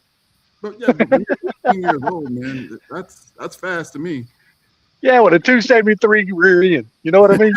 That's what makes I it used to fun. love it. I would drive around town in first gear, man. Considering all the numbers, they were pretty quick for being a 273 and only 225 horsepower. It's Oh yeah. Oh man, the biggest thrill I had was kicking the IROC's ass. Loved it. that was fun. Loved it, dude. They didn't have a chance in little 305 pieces of junk. They didn't have a chance. The only Correct. car that I knew that could hang with me like a light to light race was the Grand National. The Grand National was the king, big time. They Yeah. used to give me all kinds of trouble. Dude, I tell you Same what here. used to wear my foxbody out, and that was a Volkswagen GTI and a Scirocco. Man, they used to tear a foxbody's ass up at the damn stop sign. You can forget about it. Them little jokers were gone. They were quick. Yep. I had a friend that had one a long time ago. Those little cars were fast. At Yep. this point, even the Toyota Camrys. So, Sleazy, what kind of gears are you running? So I did a 373. So had 373s, but when I opened it up, the teeth were all chipped and everything. What? And it kind of like it tracks because like it felt like it was kind of chunky in there, and just sludge came out of the axle. So I did another set of 373s, and I'm not sure if I'm going to keep them or not. Not just because I don't think I did it right, because I probably didn't. But the Coyote likes to rev as it is, so I'm a little worried it's going to like rev out on like 373s. It might not be a problem, but I don't know. I just feel like maybe I thought of using the gears that I had on an engine that redlined at like 5,500 on versus or whatever 302 redlines at on something that now redlines at like, I don't know, 7,800. I don't know if I did the right thing, but we'll see. I was gonna say, you running the automatic, the 6-speed automatic or manual? It's a T56 Magnum. I have a bad track record with transmissions, so I want to make sure that I had like a good. Man, put a 410 in that thing and let it sing. You think? Hell yeah. It'll sing all right. Shit, you got 6 speeds, man. You're good. Let it sing, buddy. That thing will be happy. I promise you. Hell yeah, that car will be happy as hell with a 410. I'm sure it'll be happy, but man, it'll be loud. I did go with the close ratio though. They have like a wider ratio where the first gear is like a 297 or something like that. I feel like it's probably not going to get much traction off the line as it is, but I don't know. We'll see. I don't own any Coyote vehicles except for this one. It's my first 4-valve Ford. Believe it or not, a 373 is actually kind of tame for a Coyote. Okay, well, I'm glad to hear that. Then. Yeah, it's kind of tame. Good, I'm glad to hear that. Yeah, because they're really happy like at around 390, 410, higher, even higher. They're just happy because that 6-speed is just it's a miracle behind those engines. Yeah. Cool. Then I just have to worry if I screwed up putting the gears in or not, because it's the first time I did it. I'm pretty sure it screwed up. Have you ever thought about changing your rear suspension to like a IRS or something like that? I would never do that. I have to, it's a lot of complexity. Yeah. So, again, Dude, I keep my straight axle and never go to IRS. Yeah, it is a lot of complexity. I know that because I considered it. And when I read the specs on it and how to install it, I was like, no, I'm good. Yeah. It's only good if you're planning on road racing or going in corners and things like that. But if you're just out highway driving every day, man, a straight axle's fine. You ain't got no problem. True that. Are you guys talking about Cobra IRS? What was that? The Cobra IRS? Is that what you guys are talking about? Yeah, the IRS. Yeah. Yeah, we're just curious if he ever wanted to actually do that. What kind of game you playing at the sockets there, Rick? That's the 10mm game. Well, I think you lost one. I haven't lost any of them yet. I'm gonna tell you, the king of 10mm sockets is in the chat right now. Well, that's Who's why that? I posted them, because he said he's polishing his, and maybe I Didn't need to say, polish 'cause- mine too. Yeah, I guarantee you, Sublime's the king of that. He'll take that new Shelby he is, buddy, and him and that 10mm will have some fun. Wow. I thought I had it bad. Wow. Oh, you don't know nothing bad till you this shit. Sublime's got it going on. He's my hero. He's awesome. So Sleazy E. So Alter He's saying the- that's what you missed was him describing how he got his name for his channel. So you probably did miss that. It was good too, man. Love it. One of the best backstories I've ever heard for a channel name, to be honest with you. Man, I gotta ask y'all, did y'all see Alter's last video? Who? Alter's things. Did y'all see his last video? Yeah. I remember Have watching y'all it. ever seen so much shit in a fox body before? I can't say that I No, That was a ton of Oh stuff. my, that oh was my God, dude! I seen that. I was like, this poor car. yeah. I was like, wow, that's abuse. That's fox body abuse, you know. And what are the chances of it Where'd he being go? the same problem as the old car? You know, like the ignition coil. What was that? Because he used the coil to get it started. He needed a new ignition coil. And in his Yeah. last video before that, the other car was failing because of the same reason. Yeah. I don't know what happened to Salty, man. He must have fell off. He got so excited he just fell off his chair, I guess. I don't know. Oh, there he is. He came back. My first video was right after I had the thing towed up here. It was just full of like just stuff and like squirrel stuff. They actually didn't have mice down there, which is great because we have a ton of mice Really? here. But the squirrels were getting up through that, that hole in the spare tire well. Mm-hmm. Squirrels were jumping in there, making nests inside of the seat. Unfortunately, I had to throw out a ton of stuff because it was all like really moldy. I could deal with a little bit of mold, but like I get like a full body problem, like allergy. Yeah. Well, mold is not good for anybody, you know. No, So it's not. yeah. So I had get to paranoid throw about mold too. So yeah.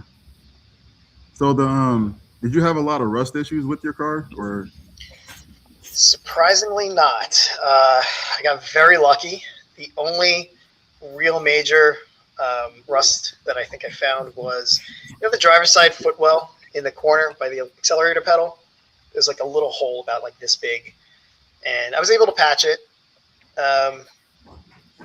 But everything else was pretty good. It was in a garage, so thankfully it wasn't too bad. But my dad kind of like put all of his like lawn furniture and stuff on top of it, so the paint's pretty much toast. But Yeah. yeah, kept it from rusting though, so that's good. Definitely. Yeah. I know with my car, I believe it started its life in Florida, and then it wound up in the Midwest somewhere, like around Minnesota. But I can tell it was never really driven, because there's literally no rust on the car underneath at all. You know, there's just a little bit of surface rust, inside the wheel well area, But I'm gonna take care of all that. I've been looking for some type of coating I could use that's actually like a clear coating, rather as opposed to like painting it black, like POR 15. Yep. So I'm doing research on that. I think I found something, but if I find something good, I'll let you know for sure. Cool. Yeah, like yours, I had that where the clips that held on the ground effects is just completely they were completely rotten. Oh, Underneath seems fine, but like the clips are really bad and it's all stained with rust. So I got to figure out how to deal with that. You talking about the one that goes all the way down? Yep. Yeah. Yeah. I've never seen one of those that wasn't messed up. Yeah. Well, surprisingly, my driver's side one wasn't that bad. It's the passenger side one that was completely rotted. Wow. Just toast. But I have that stain on there too, and I'm doing some research. I might use either a compound to get it off, but I was gonna try WD-40. That's what I've researched. I'll use that with like a microfiber cloth. It's kind of lightly rub it, see if it takes it off. So Eraser wheel lightly, maybe, if that don't work. an eraser wheel, you said? If that does not work, go over there, but I clean it good for beforehand. Okay, that's a good idea. It's going to be covered. I mean, just don't burn through the paint, but Yeah, they use that to, remove decals and vinyl stuff. And that's true. just a thought. Clean it That's a up, great and it'll thing. work out, and, the next more course, less, than the major course where you don't tear up anything. Just, proceed on. Yeah, You can try alcohol too. that's true. Denatured? I don't know. Yeah, I'll give that a try too. So what are you using like for your bare metal services? Like when you drill a hole, I see you spray something in there. It's usually just spraying some rust reformer on it. But I mean, I probably should be using like an etching primer or something like that. I kind of ran out of etching primer and I never bought more. So I've really leaned into using this rust reformer. And I'll be honest, so far it's been good, but I realized I put like a lot of faith in it, and I don't know how that's going to work out for me long term. But fingers firmly crossed. Who makes it? I want to say Rust-Oleum maybe. Ah, you're good, man. Frankie's all Rust-Oleum. Yeah. Shane, that picture you shared today of Frankie before you transformed it. Yeah. Came a long way, bro. I love that. People don't believe me. I paid $500 for it. Yeah. Nice. But and they'll always say, "Oh, I'll give you $500 for it." correct. Just because you bought it for $500 doesn't mean he's selling it for $500. So. Right. Right. Yep. You know, that's the thing that kills me about people. When they know what you pay for a car, that's where they want to start negotiating the price at. Yeah. I'm like, hey, man, it don't work that way. Exactly.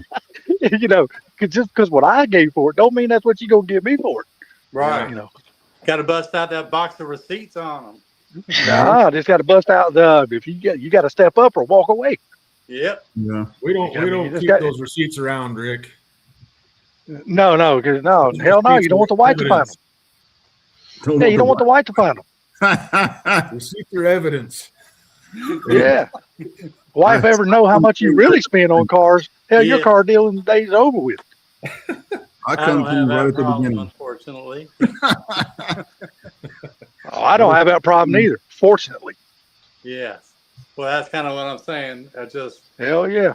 If I did, I'd get a lot more done because I won't have to do all the domestic stuff for myself. But that was absorb. There's other ways to, absorb my money and time, and you know what I mean. So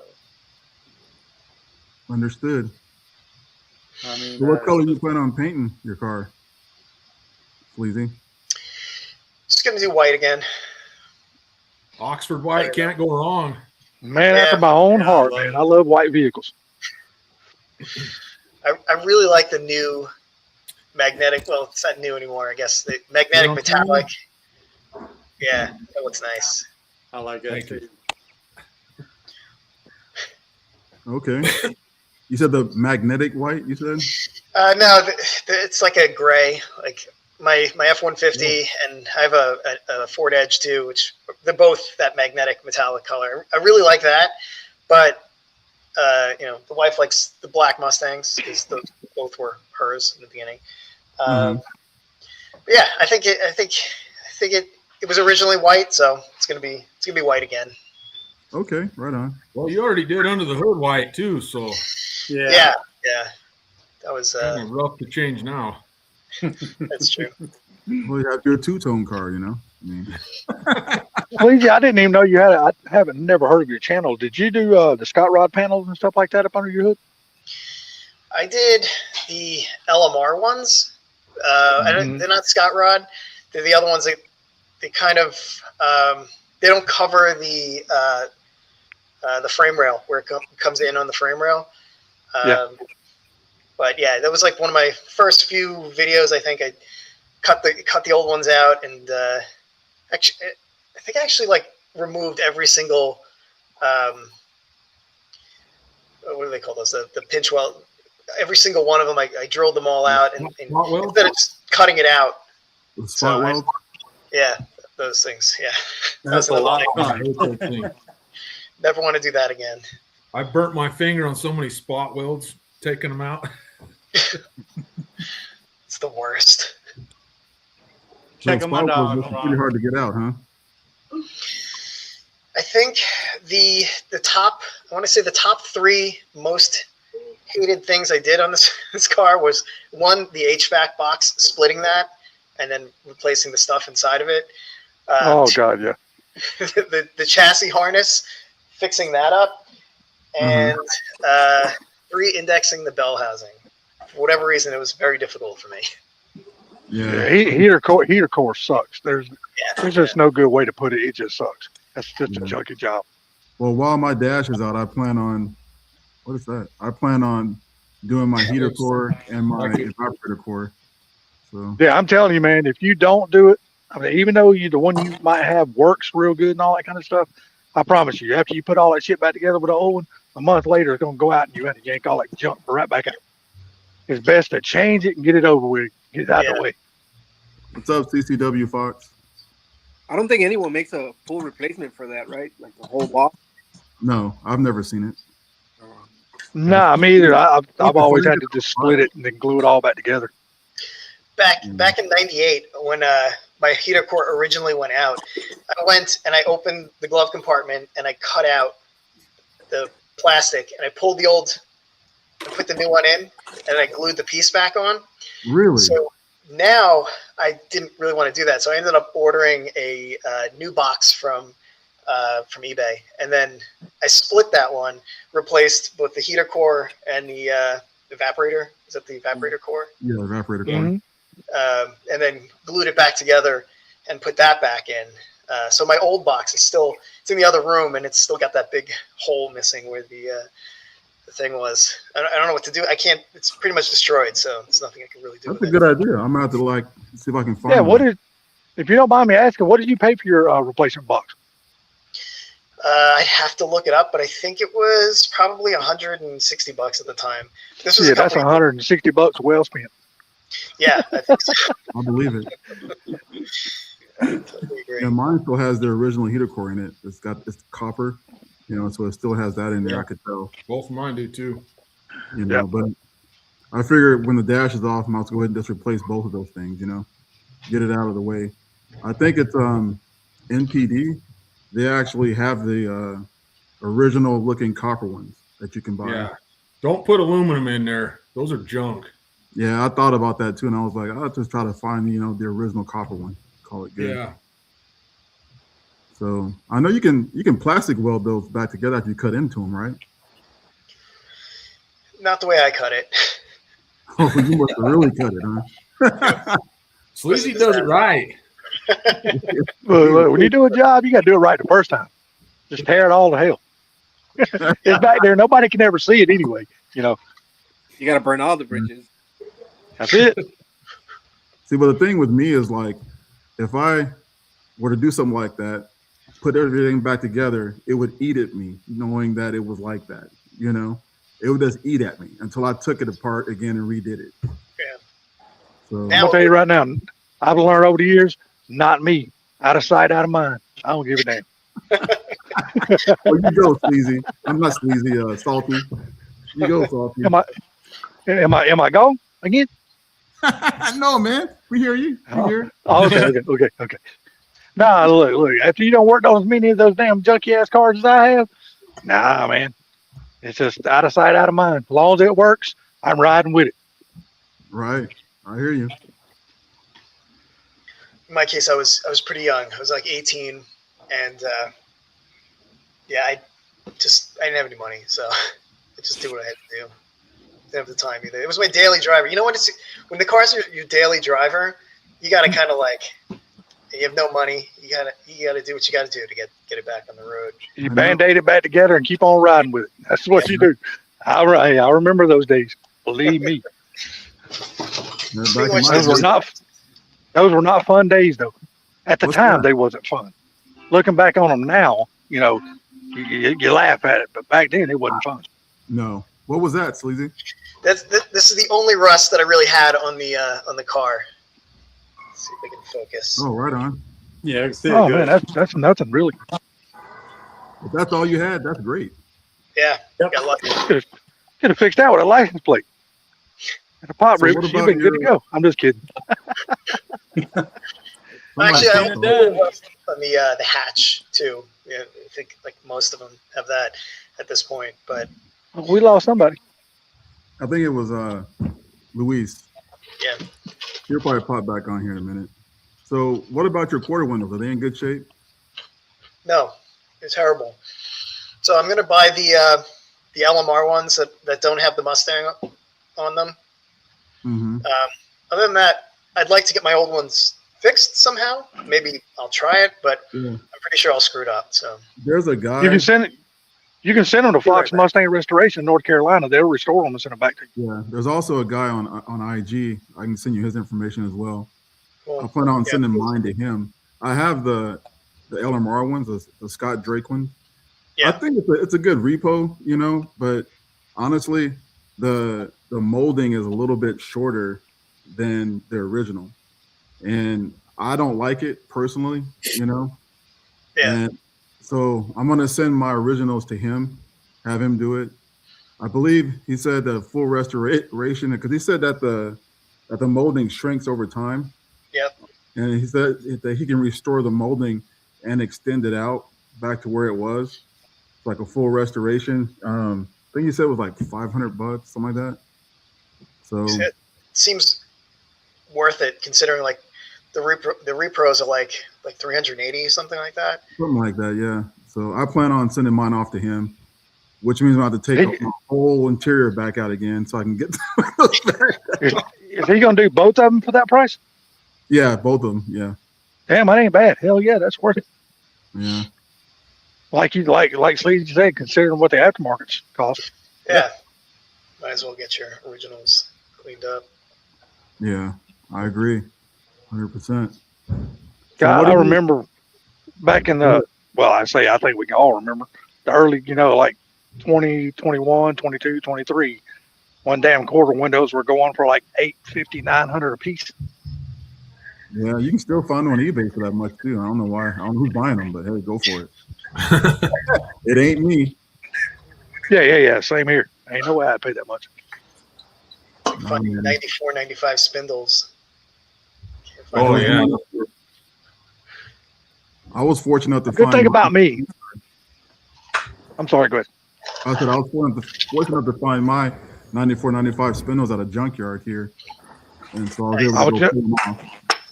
So, yeah, that's what I was going to say. Down here where I'm at in Georgia, we still got plenty of junkyards, got plenty of SN95s and new edges in them. So I just go there and snatch that shit out. The junkyard was the fact that I looked on eBay and there was a guy that restored some, and he was wanting like $800 for them, and I was like, I don't think so.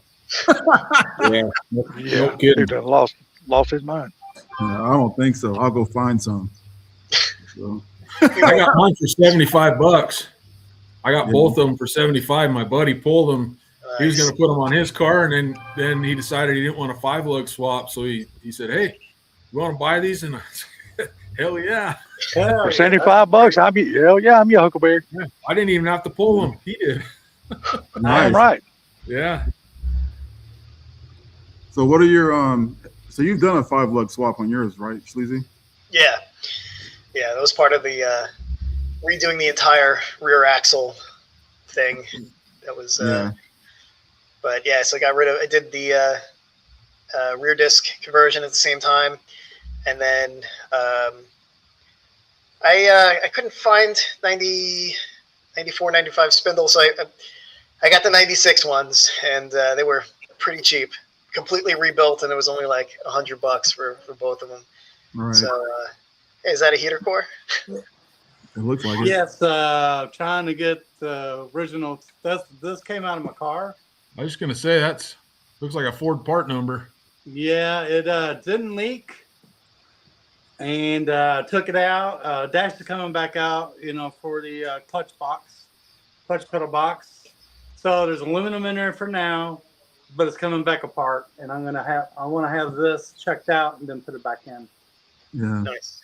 I figured I was gonna just replace mine because knowing me, I get it all back together, fire it up, and that daggum thing will go right then and there. Yep. As soon as I fire it up, it'll start leaking. It's like, really? Yep. I was sick. Just be careful with the the tubes. They'll break. Yeah. Use silicone spray on the hoses or something. Yeah. And use the restrictor if you can. Yeah, exactly. LMR sells their hoses with those restrictors too. So yeah.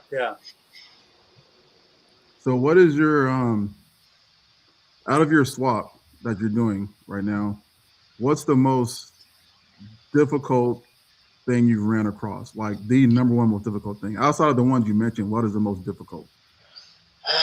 Most difficult. That made you want to pull your hair out, like I did. That's a long list. Yeah. That's why That you would got be a hat on. impossible for me, considering I'm bald.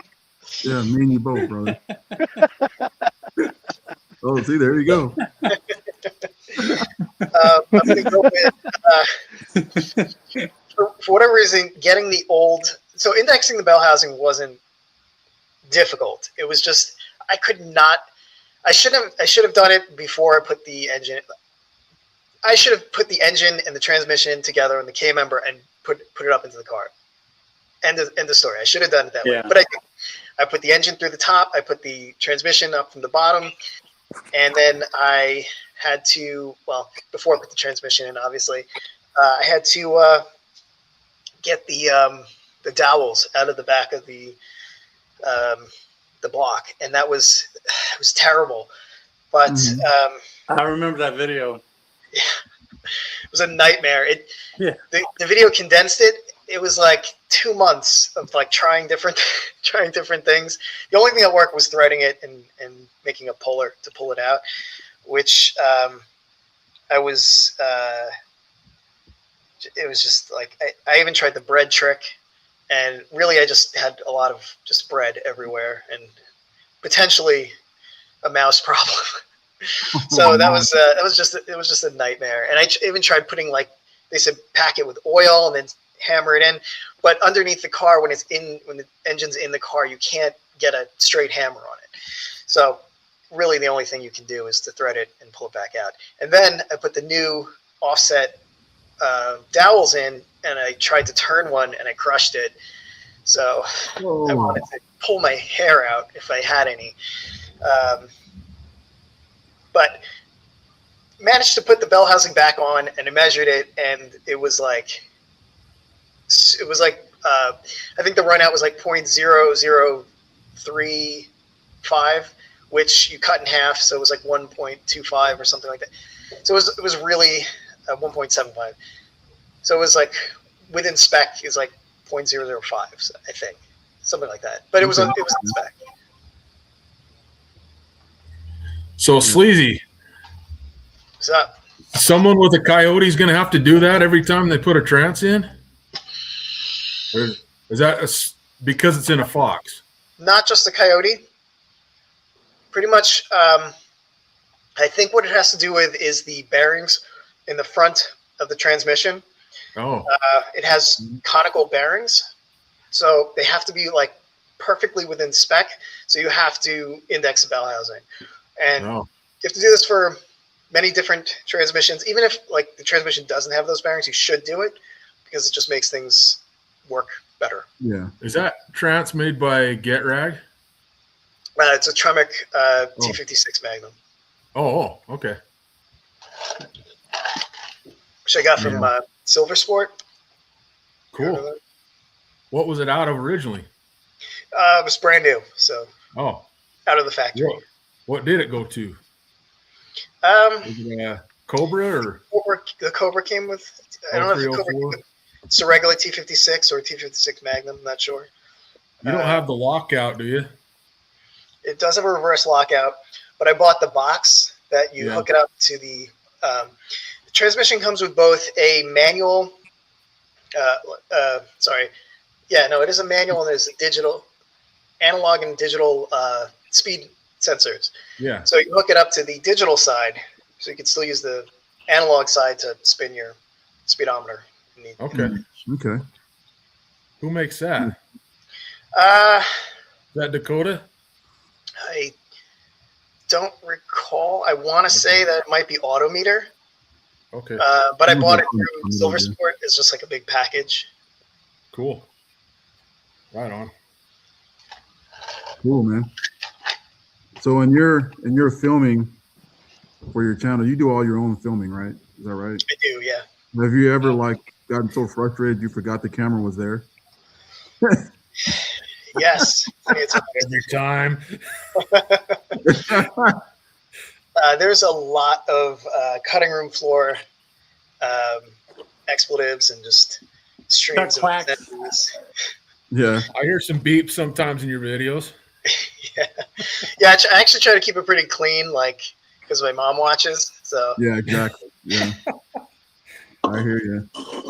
and not like I have a problem like cursing in front of her, but it's just like just want Well, I to be. mean, kids watch your channel too, obviously, right? So I try to keep mine fairly clean too, obviously. I really don't like cursing, but it literally like comes out mainly when I'm really frustrated. Damn, I'm the wrong person to be on your panel then. Holy crap. Don't get frustrated, Salty. Look, I'm a retired truck driver. Trust me, cursing is part of our language. Yeah. It's just natural. It helps you describe, right? Yeah, I mean, yeah. Look, we only know one way to get our point across. Yep. That's learned from driving a truck and all the idiots that can't drive. Yeah, there's a lot of them, right? So. Well, I was one of the idiots too. Trust me. Yeah. Trust me. You get whether you know how to drive or not, you become an idiot out there because all the other idiots create you. Utah, sounds like. Oh God! For 27 years, I drove from Georgia to LA every single week. Wow. Every week for 27 years. Georgia to LA. Wow, that's one heck of a ride, bro. 2,648 miles. Who had the I worst still remember. drivers? Yep, Highway 10 tore up a lot of trucks. Highway 10. Yep. You go through some part of Death Valley too, right? On Highway 10. A lot of part of it. Yep. Yeah. All the way across Texas. Man.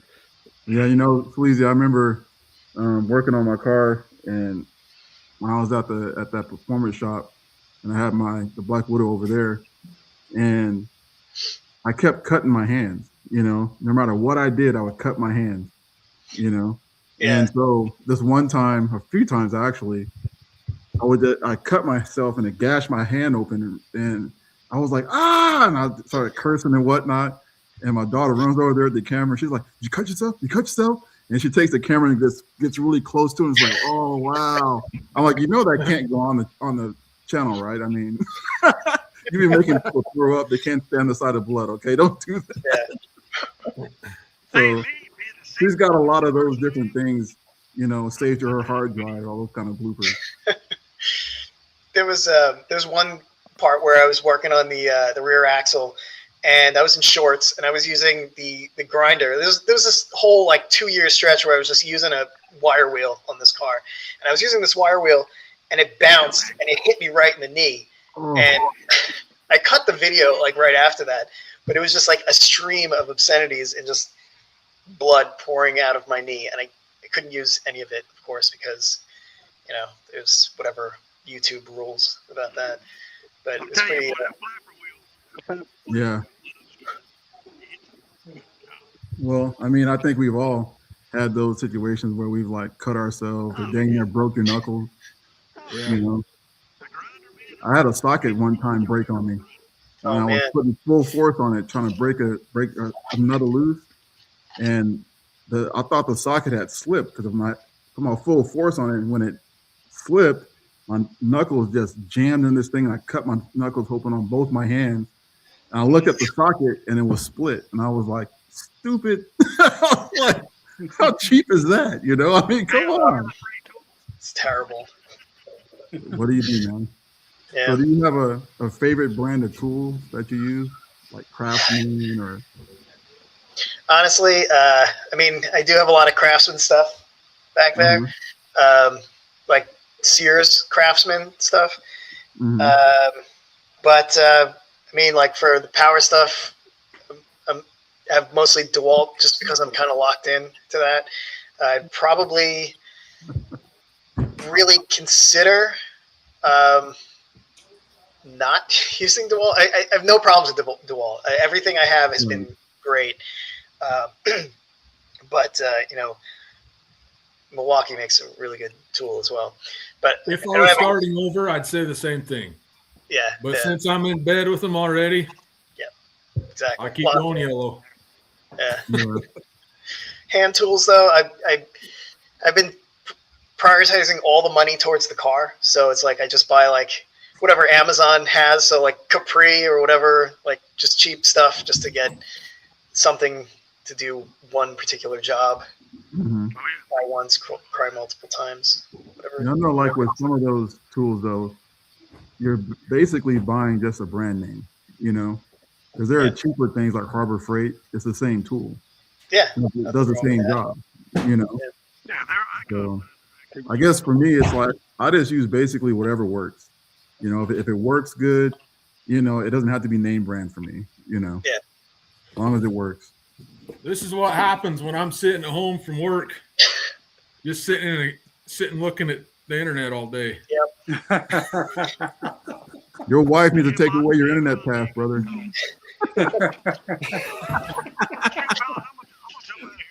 Probably. Then I won't be able to work though. Yeah. My goodness. So what's Hey the guys, most? my phone's gonna die. That So too. Okay, right on. Rick, you getting ready to head out? well, my phone's it was on low power for a while. I was getting ready to conk out. I have another one I could be in a chat, so Okay. gonna have to you know, remove my ugly face. Bro, come on. So what's the most expensive tool you got in your garage there? Ooh, that's a great question. Most expensive tool. Let me think.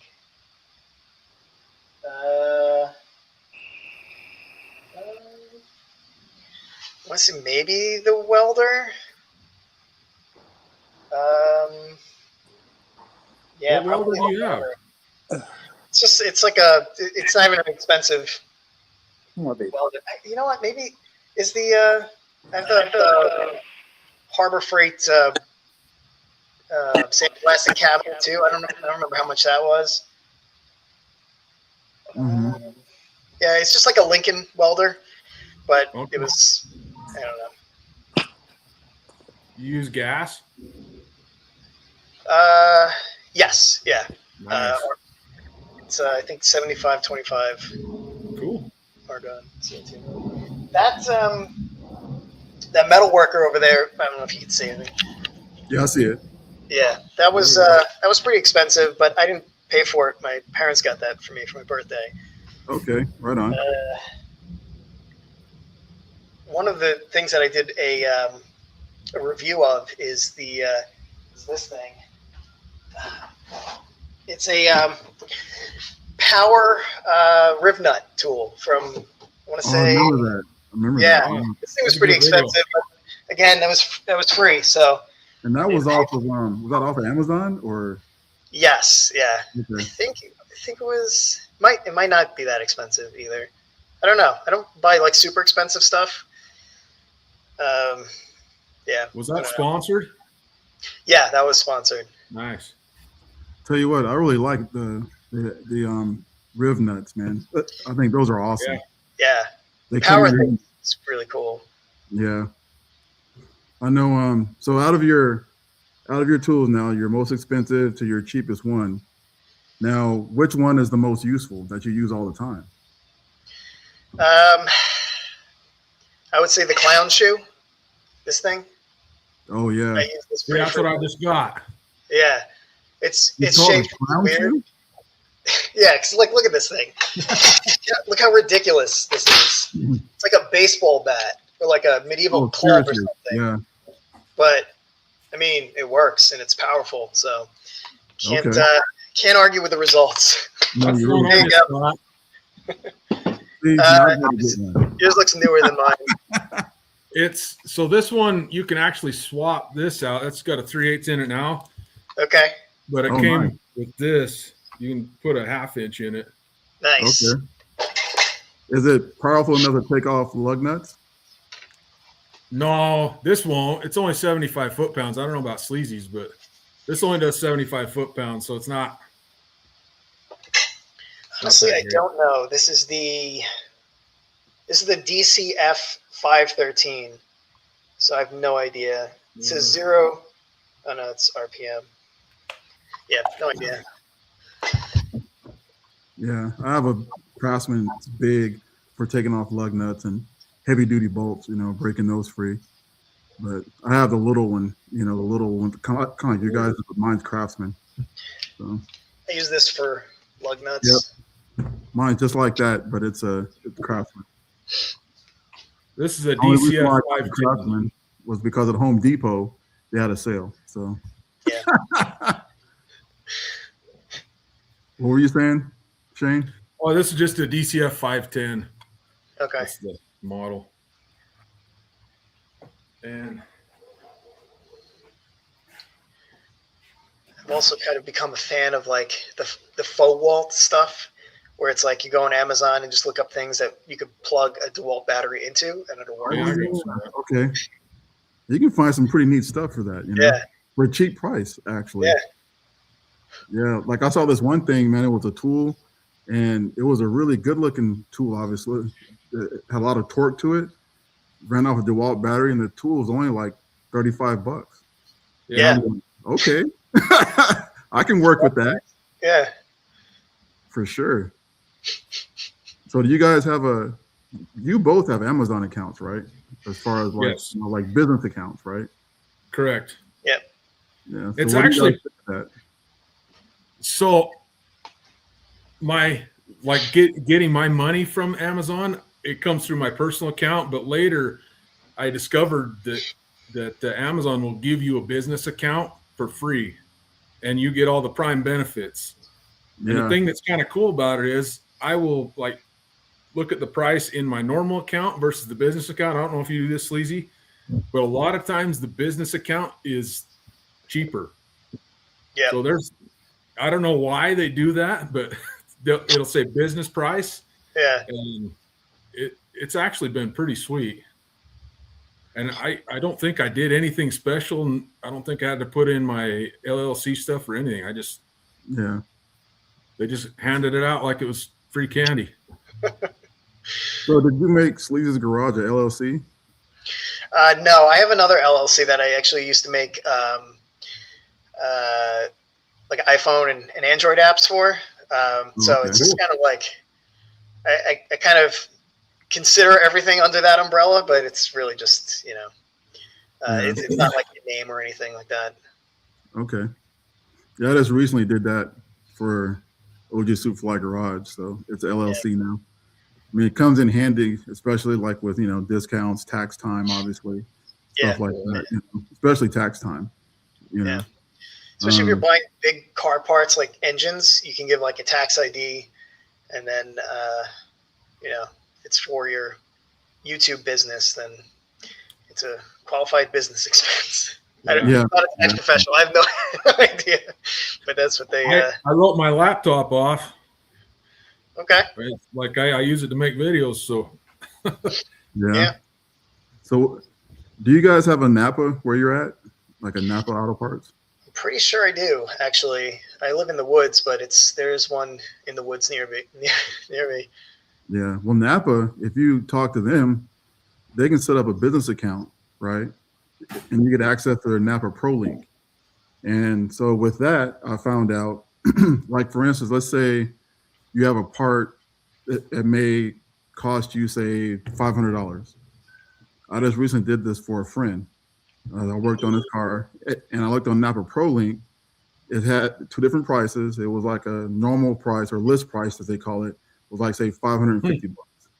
But my cost was only like $250. Nice. That's a significant discount.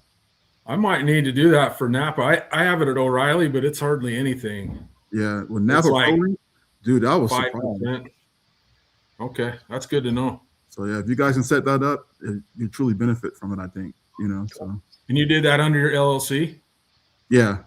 Okay. I just went into the store and told them that I had a business, and they got me set up right there at the store. Sweet. It's one of those things where you have to have like a code from them, and then their manager has to set it up. It's a big to do, you know.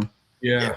Actually, I didn't have to even tell them that it was an LLC. They never asked me, you know. But I just told them, you know, this is my business name. This is what I'm doing, you know. So they hooked me up, man. So.